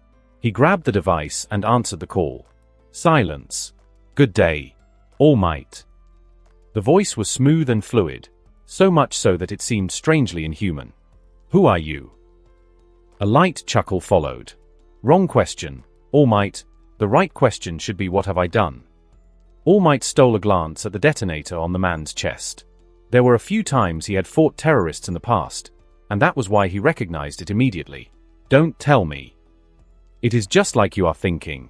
I have hidden 5 heavy-duty bombs in different areas of the arena, all waiting to go off at a moment's notice. All Might's fingers tightened around the phone, but he had to control himself by snapping it. There were currently thousands of people in the arena. Just one bomb could lead to the loss of many lives. And if such a thing were to happen, the public would completely lose all trust in the academy. Is this their plan? No, it can't be. If this were truly their plan, they would have detonated the bombs already. What do you want? Why are you doing this? The silence on the other end lasted for a little longer this time, after which the same smooth voice came through. A game of tag. If you truly want to get out of this with your reputation intact, then find the 5 hidden bombs within the space of an hour, or else everything goes boom. The voice snickered, thoroughly enjoying the little play he was putting up, after which he said, Oh, and All Might, it would be unfair if you played, don't you think? Return to your duties and do not interfere physically, or else. Well, I'm sure you already know. The line went dead and the man in front of him collapsed. Dead. As for the detonator, it was a dud. That one at least. But just the fact that they had managed to infiltrate the stadium made All Might certain that his threat was very much real. The White Lady smiled as she watched All Might return to his seat, the crowd cheering as they noticed his arrival. But although no one else could notice it, there was something different about him. He seemed a little more tense and watched everything with a certain degree of apprehension. Midnight arrived at his side shortly after and leaned a little as All Might whispered the recent developments in her ear. Then her face darkened as she turned to leave. The White Lady smiled deviously. I guess it's starting. To think we needed to recruit the help of those people just to make this a success. Now all they needed to do was wait a few minutes, after which they could send this entire place to hell. Mirio, Tamaki, and Najira brought the man into one of the more restricted parts of the arena, where they stripped him of nearly all his clothing. The detonator was placed at the other end of the road, along with his clothes. Tamaki, call one of the teachers while we figure out what is going on. Mirio instructed. Then Najira walked up to the man with a bucket of icy cold water. Wakey wakey, she said as she emptied it on his head. The man jolted, his eyes snapping open as the cold water slid over his body. He glanced from person to person, eyes wide in shock and a little bit of fear. Who the hell are you kids? What do you think you are doing? Mirio smiled. We will be the ones asking the questions. What are you planning here? How many people are you working with? The man's face tightened with rage as he struggled against his bonds. Do you really think I'm going to tell you? Don't underestimate us villains. The man smirked. You think because you have me it's all over? Ha! This is just the beginning. By the time we are done, there will be no pro-hero in UA. As the words left his mouth, Mirio's gaze darkened. So that is their plan? They are after the teachers, not the students. He stared at the man, his gaze unwavering. Does that mean the bombs are merely a lure? They are trying to lure out our teachers. He breathed out heavily. Whoever had thought it through had taken his time to properly calculate all the caveats. The teachers could not stay idle when a bomb was placed in the stadium. But at the same time, if they go after the bombs, they would be putting their lives at risk. They were between the devil and the deep blue sea. No option seemed right. Mirio grabbed his shoulder, his fingers tightening around it. I'll ask you again, how many of you are here? This time there was no fondness in his voice, just a cold, calculating tone. The villain frowned. Fuckoff, he said in a slow mocking tone. Najira glanced to the side and pointed at the man.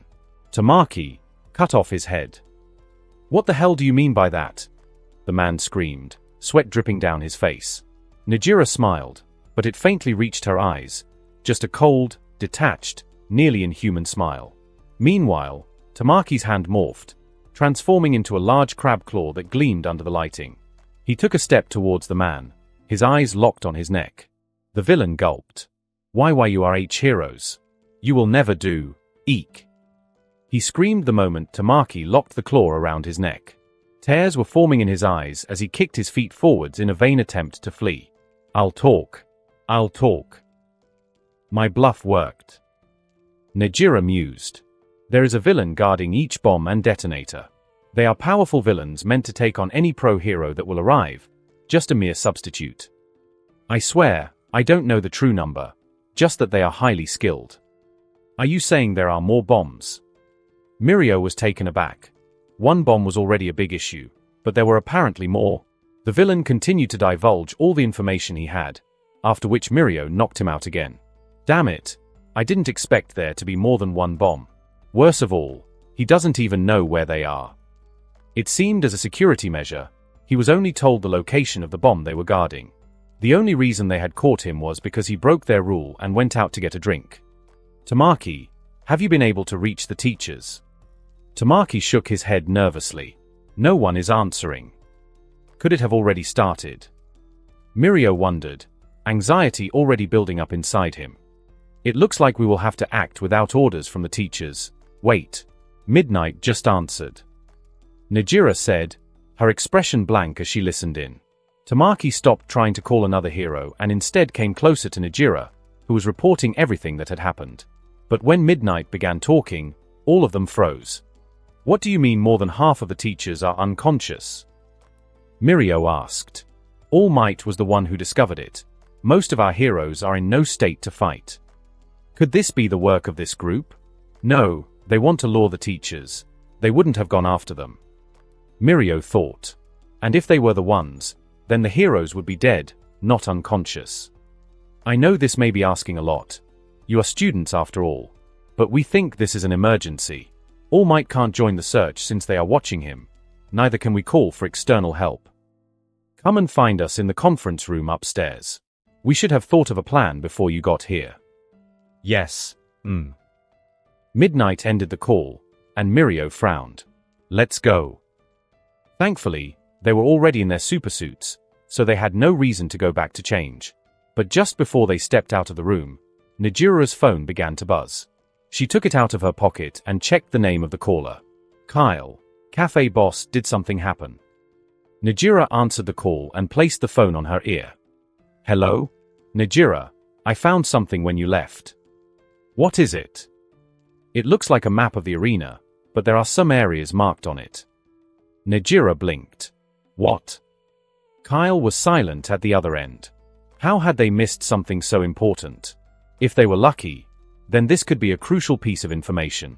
The villain said he didn't know where the other bombs were. Does that mean he was lying? Where did you find it? Najira asked, already walking out of the room. I found it close to the food truck. Maybe it slipped out of his pocket during the fight. Kyle answered promptly. Is it important? It might be. Just wait where you are. We are coming to get you. Kyle placed his phone back into his pocket after speaking to Najira, then sat down, legs crossed. Such terrible timing. After taking down some of UA's strongest fighters, UA was the weakest it could have ever been, and now the villains had arrived like vultures to sink their teeth into the corpse. He gritted his teeth and puffed angrily. These little shits. Originally, there was no attack on the sports festival, so Kyle had not expected them to act, which was his mistake. The new villain group seemed far more ambitious than he had expected them to be, and their plan had to be solid if they were able to sneak bombs into the stadium. It is most likely the Black One's quirk. When Kyle encountered them, there was a particularly troublesome member with dual quirks. He wore a pure black bodysuit and had both super speed and spatial transportation. With such a quirk, doing something like this would be a walk in the park. As Kyle was thinking things over, one of the part-timers arrived at his table with a boba drink and placed it on the table. Kyle took a sip of the drink, then paused and stared at the cup. Who made this? He asked, not even looking at the part-timer. It was me, sir, came her light voice. He took another sip, his expression softening. It's good. Kyle then turned to the girl, recognizing her immediately. Her hazel brown hair was wavy and fell down in silky smooth waves, framing her face, and her blue eyes contrasted sharply with it, shining like two shards of freezing cold ice. She was the girl who had ridden with them in the same car, unlike the other part-timers. If I remember well, Akiko said they used to work together in the past. Kyle placed the cup on the table. Are you interested in working for us? What? Yes. I would love to. Her face lit up in surprise, and she hugged the tray to her chest. Do you have a quirk? Kyle asked casually, his expression shifting from her to the stadium. The girl's expression fell immediately after he asked, and she breathed out a tired sigh. Kyle perked a brow. What is with that reaction? She dropped her tray on the table and took a step back before taking in a deep breath. Her hair suddenly began to shift from hazel brown to white silver. Kyle felt the shift immediately after it happened. It was as though he had been plunged right into the Arctic. So a nice ability like Todoroki, but this is undoubtedly stronger. Without even showing much of her quirk, Kyle could tell that she had the potential to become a hero or at least gain admission into a hero academy. And yet she was serving coffee as a part-timer's job. Plus, that reaction she gave earlier. It looks like there is more to this one apart from her delicious drinks. You start work tomorrow. Be at work before me, or you won't have the job for long. Kyle stood up and picked up the cup, finishing the drink in one gulp. Meanwhile, the girl was staring at him, unsure of what to say.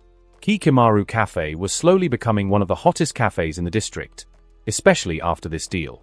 So far, she had been moving from one part-timer's job to the other because no one would hire her due to her unsavory background. Her quirk was meant to be a dead giveaway about who she was, and yet, he hired me without even asking. She mused. Kyle glanced at her as he took out his phone. That is all. You can get back to work. She nodded, thanking him one more time before scurrying away, a small smile on her face. After ensuring that she was far enough, Kyle took out his phone and called Sakura, instructing her and Akiko to relocate to the first food truck. He couldn't afford to risk the lives of his workers in their childish battle. Shortly after, the big three arrived, and Kyle handed the map to them, acting like a typical panicked citizen. But when they left, he stuffed his hand into his pocket and slowly began walking towards the stadium. This rebel group is trying to capitalize on the festival to cause chaos, but their mistake was not making preparations for me. His gaze darkened, a pulse of red light igniting in his eyes. All he had to do was wait, allow both the heroes and the villains to wear themselves down, and then he would crash the party, and rid himself of the anomaly. Lemillion was racing across the hall, with Najira and Sunita not too far from him. They burst through one of the doors, heaving a breath as they entered, the map clutched tightly in their hands. I've brought it, he said as his gaze moved through the room. Immediately after he arrived, all eyes turned to stare at them, the concern clearly visible on each of their faces. In the room were pro-heroes and UA staff that they had interacted with at some point in the academy. R-rated hero, Midnight, Snipe, and voice hero, present MIC. Another notable person was Smile hero, Ms. Joke, who had come to see how Aizawa's students would perform. But as Lemillion stared at them, his expression fell. It was hard to think that their teachers had all been defeated so easily. It was so bad that they even had to request help from Ms. Joke, who wasn't a staff member of the school. Before they began planning, Midnight retold everything that she had already told them. Are you trying to tell me that a single person took out some of our best heroes? How is that possible? Snipe asked in disbelief. Present MIC frowned. He even took down Eraserhead? Damn it. Why did these villains all choose today to attack UA? What are they after? Midnight shook her head. We don't know what they are after, but it is obvious they want to separate us to take us down individually. She placed her hand on her waist before continuing. We can't expect help from All Might. We have to clean up this mess ourselves, or it will be troubling. Not only that, the villains had threatened to detonate the bombs if they requested any sort of external help. She placed the map on the table, her expression serious as she studied it. This is the plan. If the map was correct, then the 5 bombs were each placed far from each other in such a way that it would take some time to move from one location to the next. There was a bomb placed at the northern, southern, western, and eastern parts of the arena, the final one being in the center, underground. We will split up into 5 groups. It was what the villains wanted, but they had no choice but to play along with their game. For now, using what was left of the guards, Midnight blocked off all the exits of the stadium to make sure none of the civilians made contact with the villains. Thanks to the quirk of the sound hero Clandestine, whom they used in their original plan to capture the Midnight Vigilante, the civilians would hear nothing, even if an explosion were to go off in one of the rooms. They could not evacuate them since they would easily detonate the bombs if they noticed, so they had to handle the matter as quietly as possible. After forming a plan, the heroes dispersed, each one of them sprinting towards their respective positions. Midnight's plan, which was modified by Principal Nezu, was still ringing in their ears as they ran through the halls. We will be using these bomb neutralizers provided by the support course to take care of the bombs. Snipe will cover the northern part of the stadium. Take care of the villains and deactivate the bomb as quickly as possible, then meet up with the others. Snipe charged into the room detailed in the map and stopped, his eyes scanning the area. There was a large desk in the center of the hall, with a large bomb ticking away at the top of it. He stared at the room, his gun raised. No one is guarding it. He had expected to see at least 3 villains, and yet, the room was absolutely bare. Snipe dug his hand into his pocket and pulled out a round clip-on device, the bomb neutralizer, and began slowly walking towards it, his steps cautious. Hiss. Bang. Pale purple smoke emanated from air vents, completely engulfing the bomb, and then following the smoke was the roar of a gun and a flash of fire. Snipe reacted immediately, jumping back and unleashing 2 shots into the smoke. A smoke quirk. He coughed, feeling his mind waver. I was barely exposed to it, and yet I'm already this affected? His quirk is dangerous. In the smoke, Snipe could see the silhouette of a boy wearing a military-style face mask and plain black uniform. Before the smoke became too thick for him to see through, the boy raised his hand, leveling the barrel of his gun at him. Only one hero? It looks like I won't even have to use it to take you down. He scoffed. When I send you to hell, know that it was the doing of the League of Villains, mustard gas. The League of Villains. Bang. Ms. Joke and Sunita, you two will go west and meet up with Snipe when you're done. Sunita and Ms. Joke went upstairs towards the more restricted areas of the stadium. This place was off limits to anyone except the UA staff. To think they got in so easily was concerning to both heroes. Sunita and Ms. Joke stood at both sides of the door that led to the marked room, heaving a breath. Ms. Joke smiled. Let's finish this in an explosive manner, shall we? She's making jokes at a tea time like this. Sunita looked to the other side, his gaze wavering. We'll smash the door in on 3. Ms. Joke raised her hand. 1. Bang. A shocked expression flashed on both their faces as the door caved like a piece of paper. The metal hinges folded and would burst out of its hinges, followed by dust and shattered concrete. Both Ms. Joke and Sunita jumped back, retreating into the hall as a large man stepped through the doorframe. Tamaki was not short by any means, and yet he had to elevate his gaze to meet the man's steely eyes. His hair was dull gray and his body bathed with multiple scars. He raised his right arm, sparks erupting from it as multiple gears shifted into place, the arm transforming into a large blaster. Then he smiled and pointed it right at Ms. Joke, the barrel glowing a furious blue light. Hasta la vista, baby. Whoosh. Lemillion and Najira, I'm counting on you guys to take care of the Eastern bomb. This is a heavy task since you aren't going with any teachers, but I'm sure you can do it. While Lemillion was phasing through the walls to check for any traps the villains may have set, Najira was using her quirk to increase her speed when, crash, the ceiling caved, sending broken concrete crashing down at them. Najira's eyes widened as a large chunk came right at her. Then she lifted her hand, unleashing a blast that shattered the concrete to dust. Long jagged steel-like extensions tore through the hole, nearly missing her narrowly, and digging right into the place where she had been a second ago. And out of the hole a head peeked through, staring at the two heroes, madness practically exuding out of him. He was in a black straitjacket, his arms bound by multiple belts and his mouth pried open by metal spikes. The steel extensions. They are teeth? Get away from me, you creep. Najira shrieked back, raising her hands to unleash a resounding blast. Spiral surge. While Midnight took the southern part of the stadium, present MIC was dispatched to go to the central part of the building, the underground area. When he arrived, he was greeted by a cold silence. It was almost as if there was a certain static in the air, and each footstep resounded through the dim-lit space. Why did I have to go to the creepiest place of them all? Present MIC cursed. Why did you have to get knocked out, Aizawa? We could have handled this together. He crept deeper into the underground area and then quickly hid himself when he spotted a dark figure in the distance. With his back placed against a large pillar, Present MIC peeked from the side and gulped. The bomb was there, placed in plain sight, but standing next to it like a sentinel was a man in a pure black supersuit that covered every part of his body, including his face. Worst of all, there were two long horns sticking out of his skull, pointed at the ceiling. What sort of monster is that? From a single glance, he could tell that he was no match for him. Present MIC grabbed his collar, making a low scratching sound, but immediately after he did, the villain twitched. Swoosh. Present MIC immediately turned away to hide, closing his eyes and heaving a breath.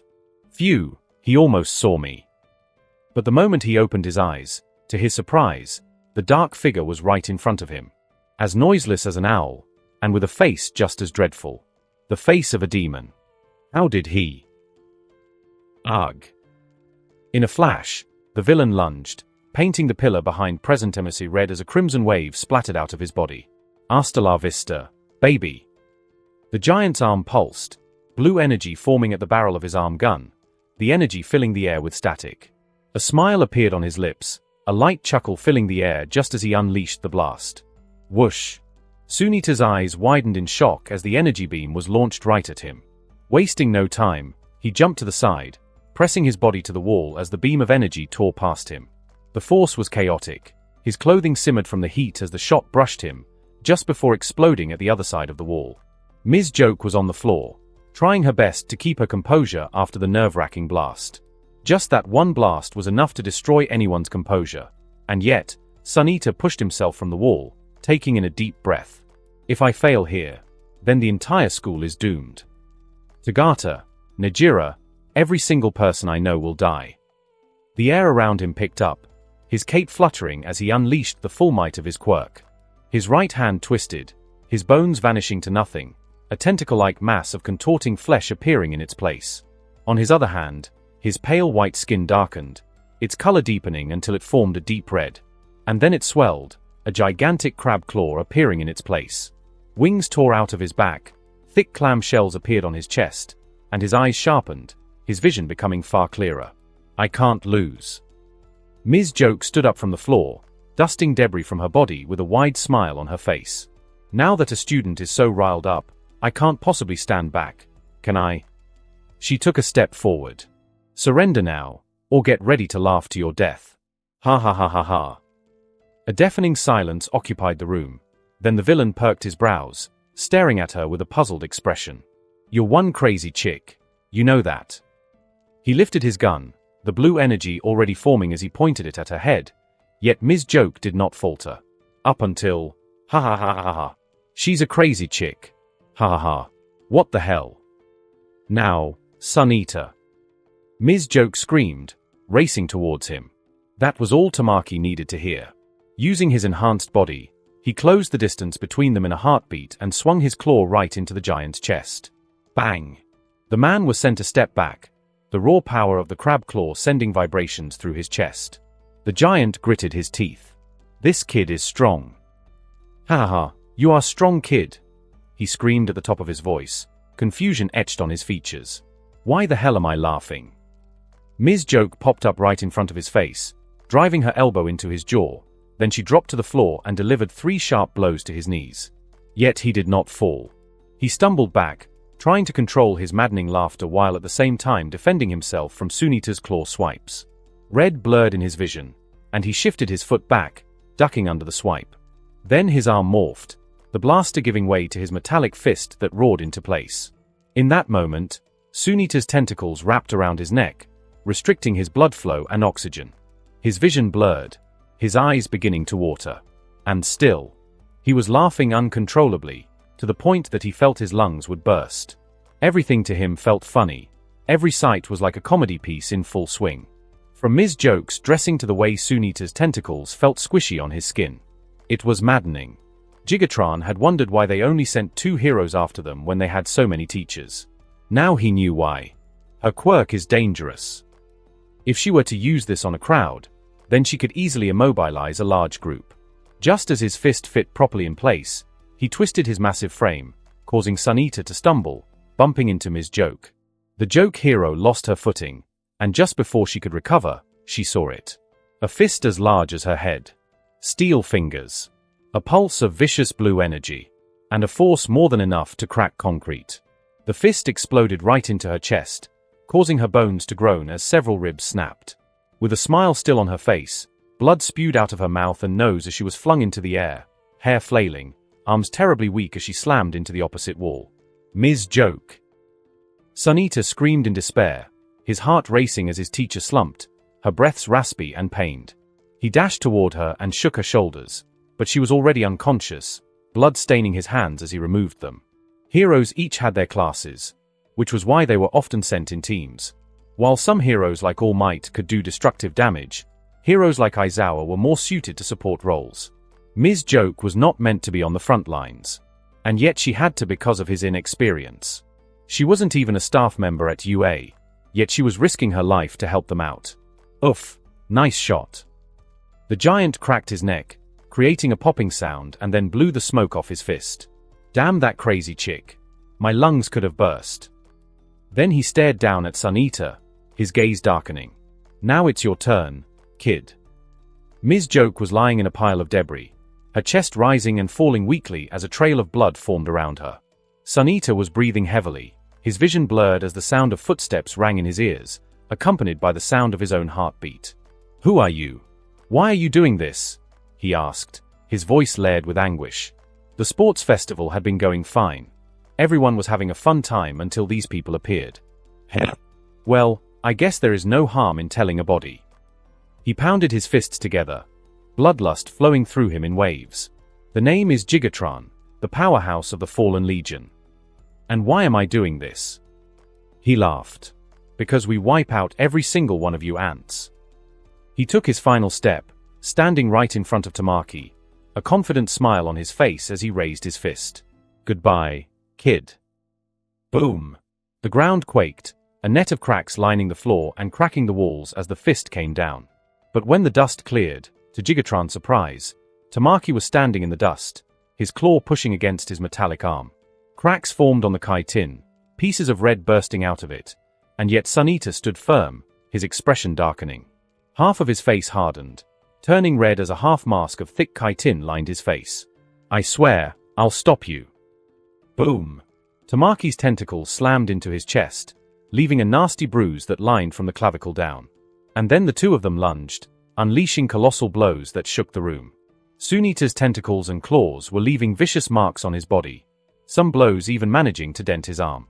While the giant was as indomitable as a rock, tanking every single blow and delivering strikes that caused shockwaves to ripple out. Sun Eater had grown stronger, using his animal traits better than he had ever used them before, and yet, he was being pushed back. His opponent was just too strong. With his larger build, he had a greater reach, and the weight advantage was his. Just as the two fighters separated, Gigatron drew his fist back, blue energy flashing like a heated furnace. Then he sucked in a breath as he lunged. "You were a strong kid, but this is the end." Blue flash. Sunita's eyes widened as the fist came. His shell was already cracking, and his arms were weak from taking so many blows, and yet he gritted his teeth and dashed forward. But just before he could meet the villain, just seconds away from his impending doom, there was a flash of green electricity, followed by a surge of wind and a boyish battle cry, and then a student appeared, dressed in green, badges everywhere visible. Boom! His kick and Sunita's fist slammed into Gigatron's, creating a catastrophic explosion that sent a shockwave rippling through the room. Whoosh! Followed by a burst of wind that howled like an enraged beast, drowning the sound of their clash in chaos. Lemillion was surfing through the walls just as fast as they were being decimated by the crazed villain in front of them. He jumped out of the wall and ran toward Moonfish, sliding underneath its sharp metal teeth, barely avoiding getting impaled. But just as he was close enough to finally land a blow, another metal spike tore out of his mouth, slicing right through Lemillion's head. Thankfully, he had phased through it. For a moment he could see nothing. The world was dark and not even sound reached his ears, but a moment later, he was back to normal. A side effect of his quirk. He shifted his stance immediately, his head popping out of the sharp tooth, and then he planted a heavy blow right into the villain's jaw, rocking his head back. Moonfish stumbled back a few steps, shrieking in rage, and then multiple sharp teeth erupted outward, charging right at him. Lemillion jumped back, but the rows of blade teeth followed him, aiming right for his chest. "Lemillion," came Najira's voice. He knew exactly what she meant. His body immediately became impermeable, the world once again turning dark. Lemillion calculated how much time he would take to reach the ground so that he wouldn't phase through it. 1, 2, 3, 6. Immediately, he became permeable once again, his feet scratching against the floor, and his vision returning to him just in time to see the spiral energy blast a few of the extended teeth away. Moonfish shook his head, clearing the cobwebs in his mind. KKK kill heroes, rip flesh. Flesh, flesh, flesh. No, kill heroes, kill heroes. Boom. The room shook, multiple long teeth stretching out of his jaws, scratching the walls and ripping through concrete as though it were paper. The hallway became a web of sharp teeth, a labyrinth of destruction. Lemillion managed to phase through it, but Najira was not as lucky. One of his teeth ripped right through her shoulder, drawing blood and tossing her to the ground. She gritted her teeth in pain, holding her shoulder as she rose to her feet, but when she lifted her gaze, the storm of teeth was charging right at her. Shick!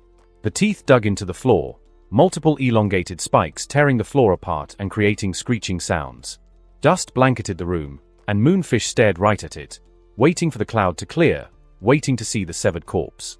But cradled in the dust at the other side of the room were Lemillion and Najira. Just before the attack, Lemillion had managed to pull her out of the impact zone, but since he had to solidify himself to grab her, he ended up with a nasty cut on his arm. Tagata. Najira sharply whispered. "Are you okay?" she asked as she stared at the blood. Lemillion nodded, his expression slightly pale. "I didn't expect him to be this strong." Lemillion ripped a part of his clothing and wrapped it around his wound to stop the bleeding. They were lucky that they were in an enclosed space. If it was an open area, then the villain would have had the advantage. His net of teeth made it difficult to approach him or launch any suitable attacks, and the teeth were not just strong, they were sharp enough to rip into the walls with ease. Lemillion took a deep breath, allowing his beating heart to settle. Thankfully, Lemillion had formed a plan. Moonfish was elevated above the floor by his teeth, moving around the room as he guarded the bomb. The dust was just settling when Lemillion stepped out of the corner and began walking toward him, his gaze focused.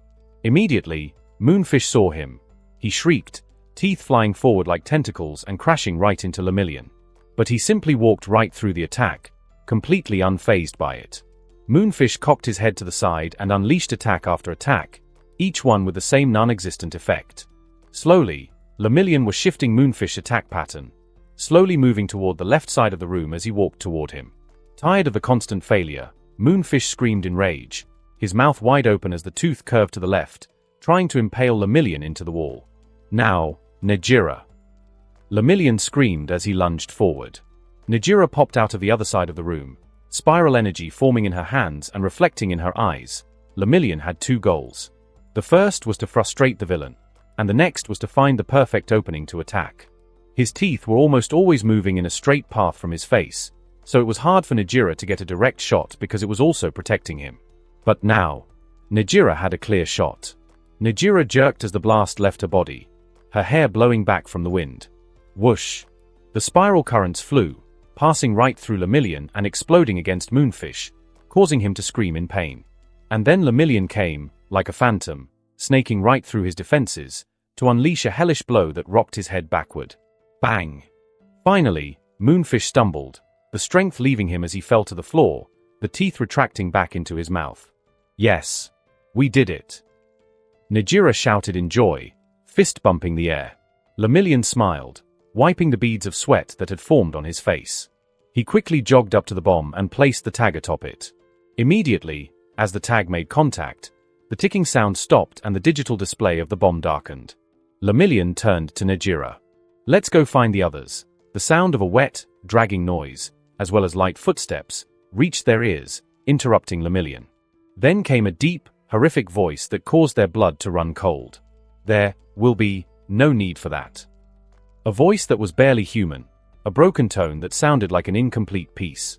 Out of the corner came a man, clad in a pure black supersuit, with streaks of lightning patterns that seemed to pulse running down his chiseled body. On his head were two spike-like horns that pointed upwards, dark blue currents darting from horn to horn and creating a buzzing sound. He was dragging a person along with him by their hair, leaving a trail of blood as they moved. A person that they both recognized perfectly well. Lemillion's mouth hung open, his gaze darkening as he tightened his fists at his side. While Najira covered her mouth with both hands, her lips quivered from the ghastly sight. It was Present MIC. Standing on USH Tower was a man with dull teal hair and multiple arms surrounding his body. He stood there, the wind brushing past his body, the environment perfectly serene as he stared at the UA Sports Stadium from a distance, his teeth gritted. From where he stood, he could hear the roar of the crowd as they celebrated the young worms, thousands of people praising them as though they were gods. It was disgusting. But that was how the world was. Heroes were given all the credence and accolades, while villains were mere tools to make them shine brighter. But it was only a matter of time before he would break the status quo, overturn the world, and rid himself of them. His red eyes were tinged with animosity as he looked on, watching, waiting. Next to him, Kurogiri was staring at the stadium as well, his eyes narrowed. Do you really think this is a good idea? Those people were once our enemies. A few weeks ago, in the dead of night, they had received a strange visitor. Foes turned temporary allies, a white woman with an eye for perfection, and a legion that had eaten up its head. This group had come bearing gifts, an offer they could not possibly refuse. An attack on the sports festival. It was a daring move, one so bold that even Shigaraki had not considered it, and yet, they seemed confident that they could pull it off. Their plan was simple: eliminate as many UA staff as they possibly could, and once they were done, the academy would crumble. UA's destruction was something that benefited the league no matter which way they looked at it, and what they were asking for was minimal, just a few members of the league to bring their plan to fruition. But it was also dangerous. Not only would security be tight, but they would also have to contend with All Might as well as other members of the UA staff. Hence the bombs were introduced, crippling the symbol of peace. The White Lady's plan was meticulously done, refined to the point of absolute perfection. Shigaraki was quiet for a few seconds. Then he sat down at the edge. We bear little risk here. If UA falls, then taking down All Might will be easier. And if they fail? Shigaraki smiled. Then that will be one less foe to worry about. No matter how the battle went, the league would always be on the benefiting side. It was a win-win situation for them. The only issue was their members who were at the stadium, but just as Kurogiri had delivered them there, he could as well bring them back. Kurogiri calmly listened to everything before speaking. What if he comes? At the mention of the Midnight Vigilante, Shigaraki's gaze shifted, his rage evident in his eyes. The Midnight Vigilante, the man who had ruined their plans to take out All Might in USJ. Shigaraki wanted to take him out as soon as possible, to feel his skin rot underneath his palms, but he knew it was too early for that. He took a deep breath, answering Kurogiri with silence.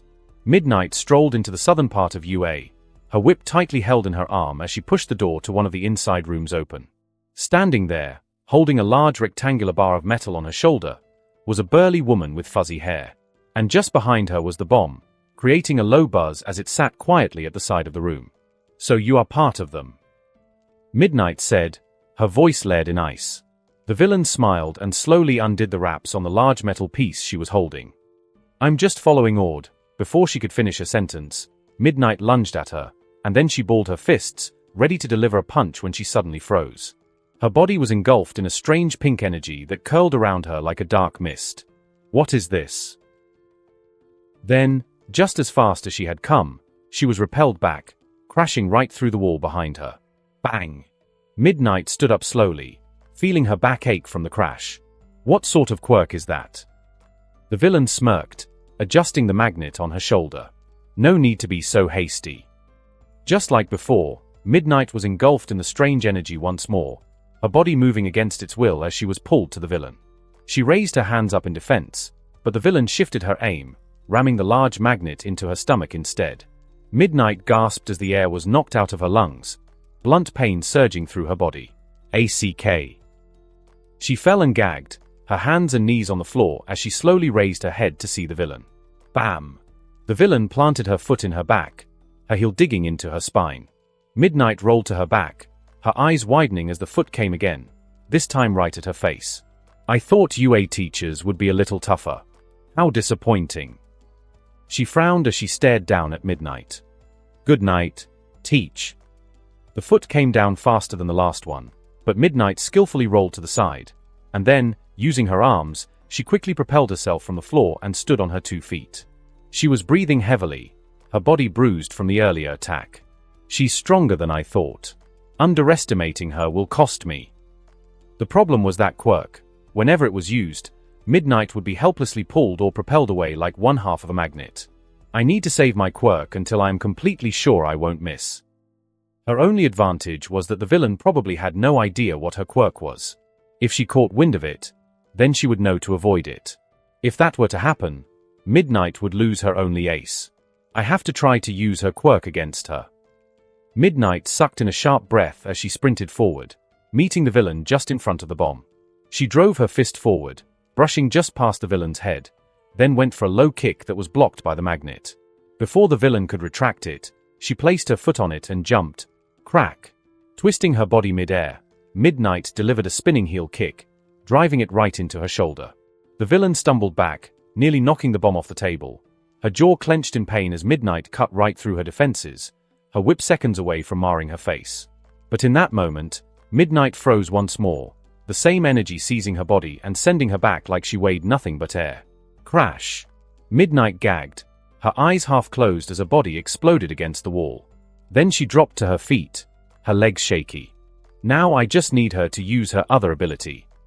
Just as Midnight had expected, the energy took hold of her, and then she was sent flying, right at the villain. The villain was running at her as well, the large magnet charging forward like a speeding train. But before it could crash into Midnight, she twisted her body, grabbing onto the magnet with both hands, and then she wrapped her thighs around the villain's neck, tightening her legs. Before she could react, Midnight grabbed the clothing covering her thighs and ripped it to pieces, allowing the pink smoke to run free. "What the hell is this?" The villain gagged, trying to hold her breath. Then she reached for her pocket, about to bring something out of it, but Midnight's thighs were making it hard to see. Midnight smirked, swinging her body back to use her weight and momentum to tilt the villain. Now, don't be shy." The villain tilted down, her body inverting as Midnight planted her head in the concrete. Ah! Immediately her head met the cold floor, her concentration was broken, and she accidentally breathed in a large amount of the gas. Her body fell limp merely seconds later. Midnight stood up and held her pained abdomen as she walked up to the bomb, placing the neutralizer atop it. One down. But before she left, she noticed 2 objects that had flown out of the villain's pocket.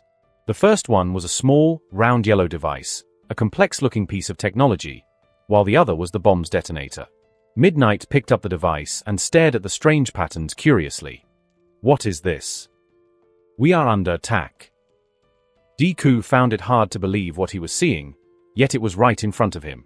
His teachers, people he looked up to, had been beaten to a pulp. And his fellow students were not free from the carnage. Recovery Lady had used her quirk on his hands and wrapped multiple bandages around them to allow them to heal. So now he was feeling a little relief. According to her, the students had only been knocked out, so all they did was relocate them to their bed. Now she was kneeling in front of Aizawa, who had been knocked out during the fight. As she kissed his wounds and was about to start treatment, Aizawa's eyes shot open, his eyes bloodshot. He must have overused his quirk. What happened? Where is he? Immediately he glanced at the room. He already knew what the answer was. Damn it! He cursed, his face tightening. Then he quickly tried to get to his feet, his body trembling. How are the students? Sit down, you workaholic. Recovery Lady scolded, pushing him back to the floor. Your students are fine. Immediately after she said it, Aizawa visibly relaxed, which made Deku feel bad about what he was about to tell him. Deku sighed as he told Aizawa all that had happened while he was unconscious. What? The school is being attacked. Aizawa wanted nothing more than to stand up and help them, but his body was too weak to move. He had exhausted himself in the previous fight. As Deku saw his motivation, he felt a prick in his heart. Aizawa and the rest of the teachers had fought until they could barely move, and here he was doing nothing while the rest of the teachers were fighting. He stared down at the ground, his gaze darkening, and then he moved, a flash of green electricity surrounding his body as he dashed out of the room. Deku, where do you think you are going? Get back here now. Aizawa screamed at the top of his voice, but Deku had already gone. Deku was racing through the halls of the stadium, unsure of where to go, when he heard the sound of a loud crash. He changed his direction at that moment, moving towards the sound of the crash. Sorry, Aizawa-sensei. I can't sit back while others risk their lives while I do nothing. The wind was rushing past him, his hair blowing backwards as he moved, increasing his speed. Then he burst into a large hallway, not stopping for a second. Not too far away from him, he could see two people about to clash. One of them was young, most likely a student, but, like the other one, Deku did not recognize him as a hero, so he knew the moment he laid eyes on him. He is an intruder. He bounced from wall to wall in zigzag patterns, boosting his speed as he charged towards them, his body a blur of raging green. His arms were injured, his fingers were aching and his mind was still hazy. But, if I can't use my arms, then I'll use my legs. Detroit Smash. Sunita's arm and Deku's leg exploded against Gigatron's metallic arm, a rush of heavy wind exploding into the giant, followed by a shockwave that blew past them, reverberating through their bodies. Gigatron's eyes widened as he saw the new kid who had joined the fight. He gritted his teeth as the impact surged through his arms, causing his metallic arm to creak. Damn it! Who the hell is this kid? Gigatron's feet were sliding back, the heavy wave of air pushing him back a few inches. He held out, taking in the full brunt of the blow, even as his shoulder ached and his muscles trembled. Don't underestimate me, kids. Gears began to shift, lights blaring as the arm began to adjust itself to take the force. Steam puffed out from behind it, multiple metallic fibers shifting. And then, boom! Arca! Gigatron screamed in pain as his arm exploded, the pressure causing it to rupture at its joint, fire erupting from the mess of steel. He stumbled back, waving his hand to get rid of the flame. Damn it! Damn it! How the hell did they break something so advanced? Were they lying when they told me this could tank a blow from All Might? The robotic arm had gotten so hot that it was burning his shoulder, so Gigatron began slamming it against the wall until he was able to force it out. Then he angrily turned to face the students, his eyes red and his shoulder burning. But just as he turned to face them, another resounding blow and kick imploded against his chest. Crack! Gigatron was flung backward from the force, his gigantic frame hitting the window, inches from a multi-story drop. I won't go down that easily, you punks. He needed the arm to properly channel the explosive energy quirk, but that didn't mean he could not use his quirk without it. You think you can embarrass me like this and get away with it? He barked, spittle flying out of his mouth. Whoosh! The air picked up around him, the broken shards of glass levitating into the air as his body pulsed with unhinged energy. Blue smoky energy ripped outward, a bright blue aura emanating from within his chest. Gigatron screamed, feeling a scalding heat deep within him. His mouth began to glow white, his eyes shining like embers of blue fire. TZZZZ. Whoosh! The wind picked up, blowing so heavily that moving toward Gigatron was difficult. Deku had exhausted both of his legs and Sunita had used up all his strength for that last blow. Now all they could do was await their doom. I'll blow this damn place to bits and pieces. There will be nothing left of you but mangled flesh and bones by the time I'm done. Pulse wave. For a second, the room seemed to darken, just before it began glowing brightly. But before he could implode, a silhouette appeared, cutting through the intense wind with ease. Bang! A heavy kick slammed right into Gigatron's chest, folding his body over and sending him crashing right through the window and down the building. Mako sighed, blood staining her body, her foot sizzling as she watched him crash down to the floor below. You talk too much. And that concludes this episode. If you enjoyed it, I'd seriously love it if you guys could leave a like on the video, as it genuinely helps out so much, and it keeps me going, plus it takes only 1 second. That said, have a wonderful day. See you in the next one.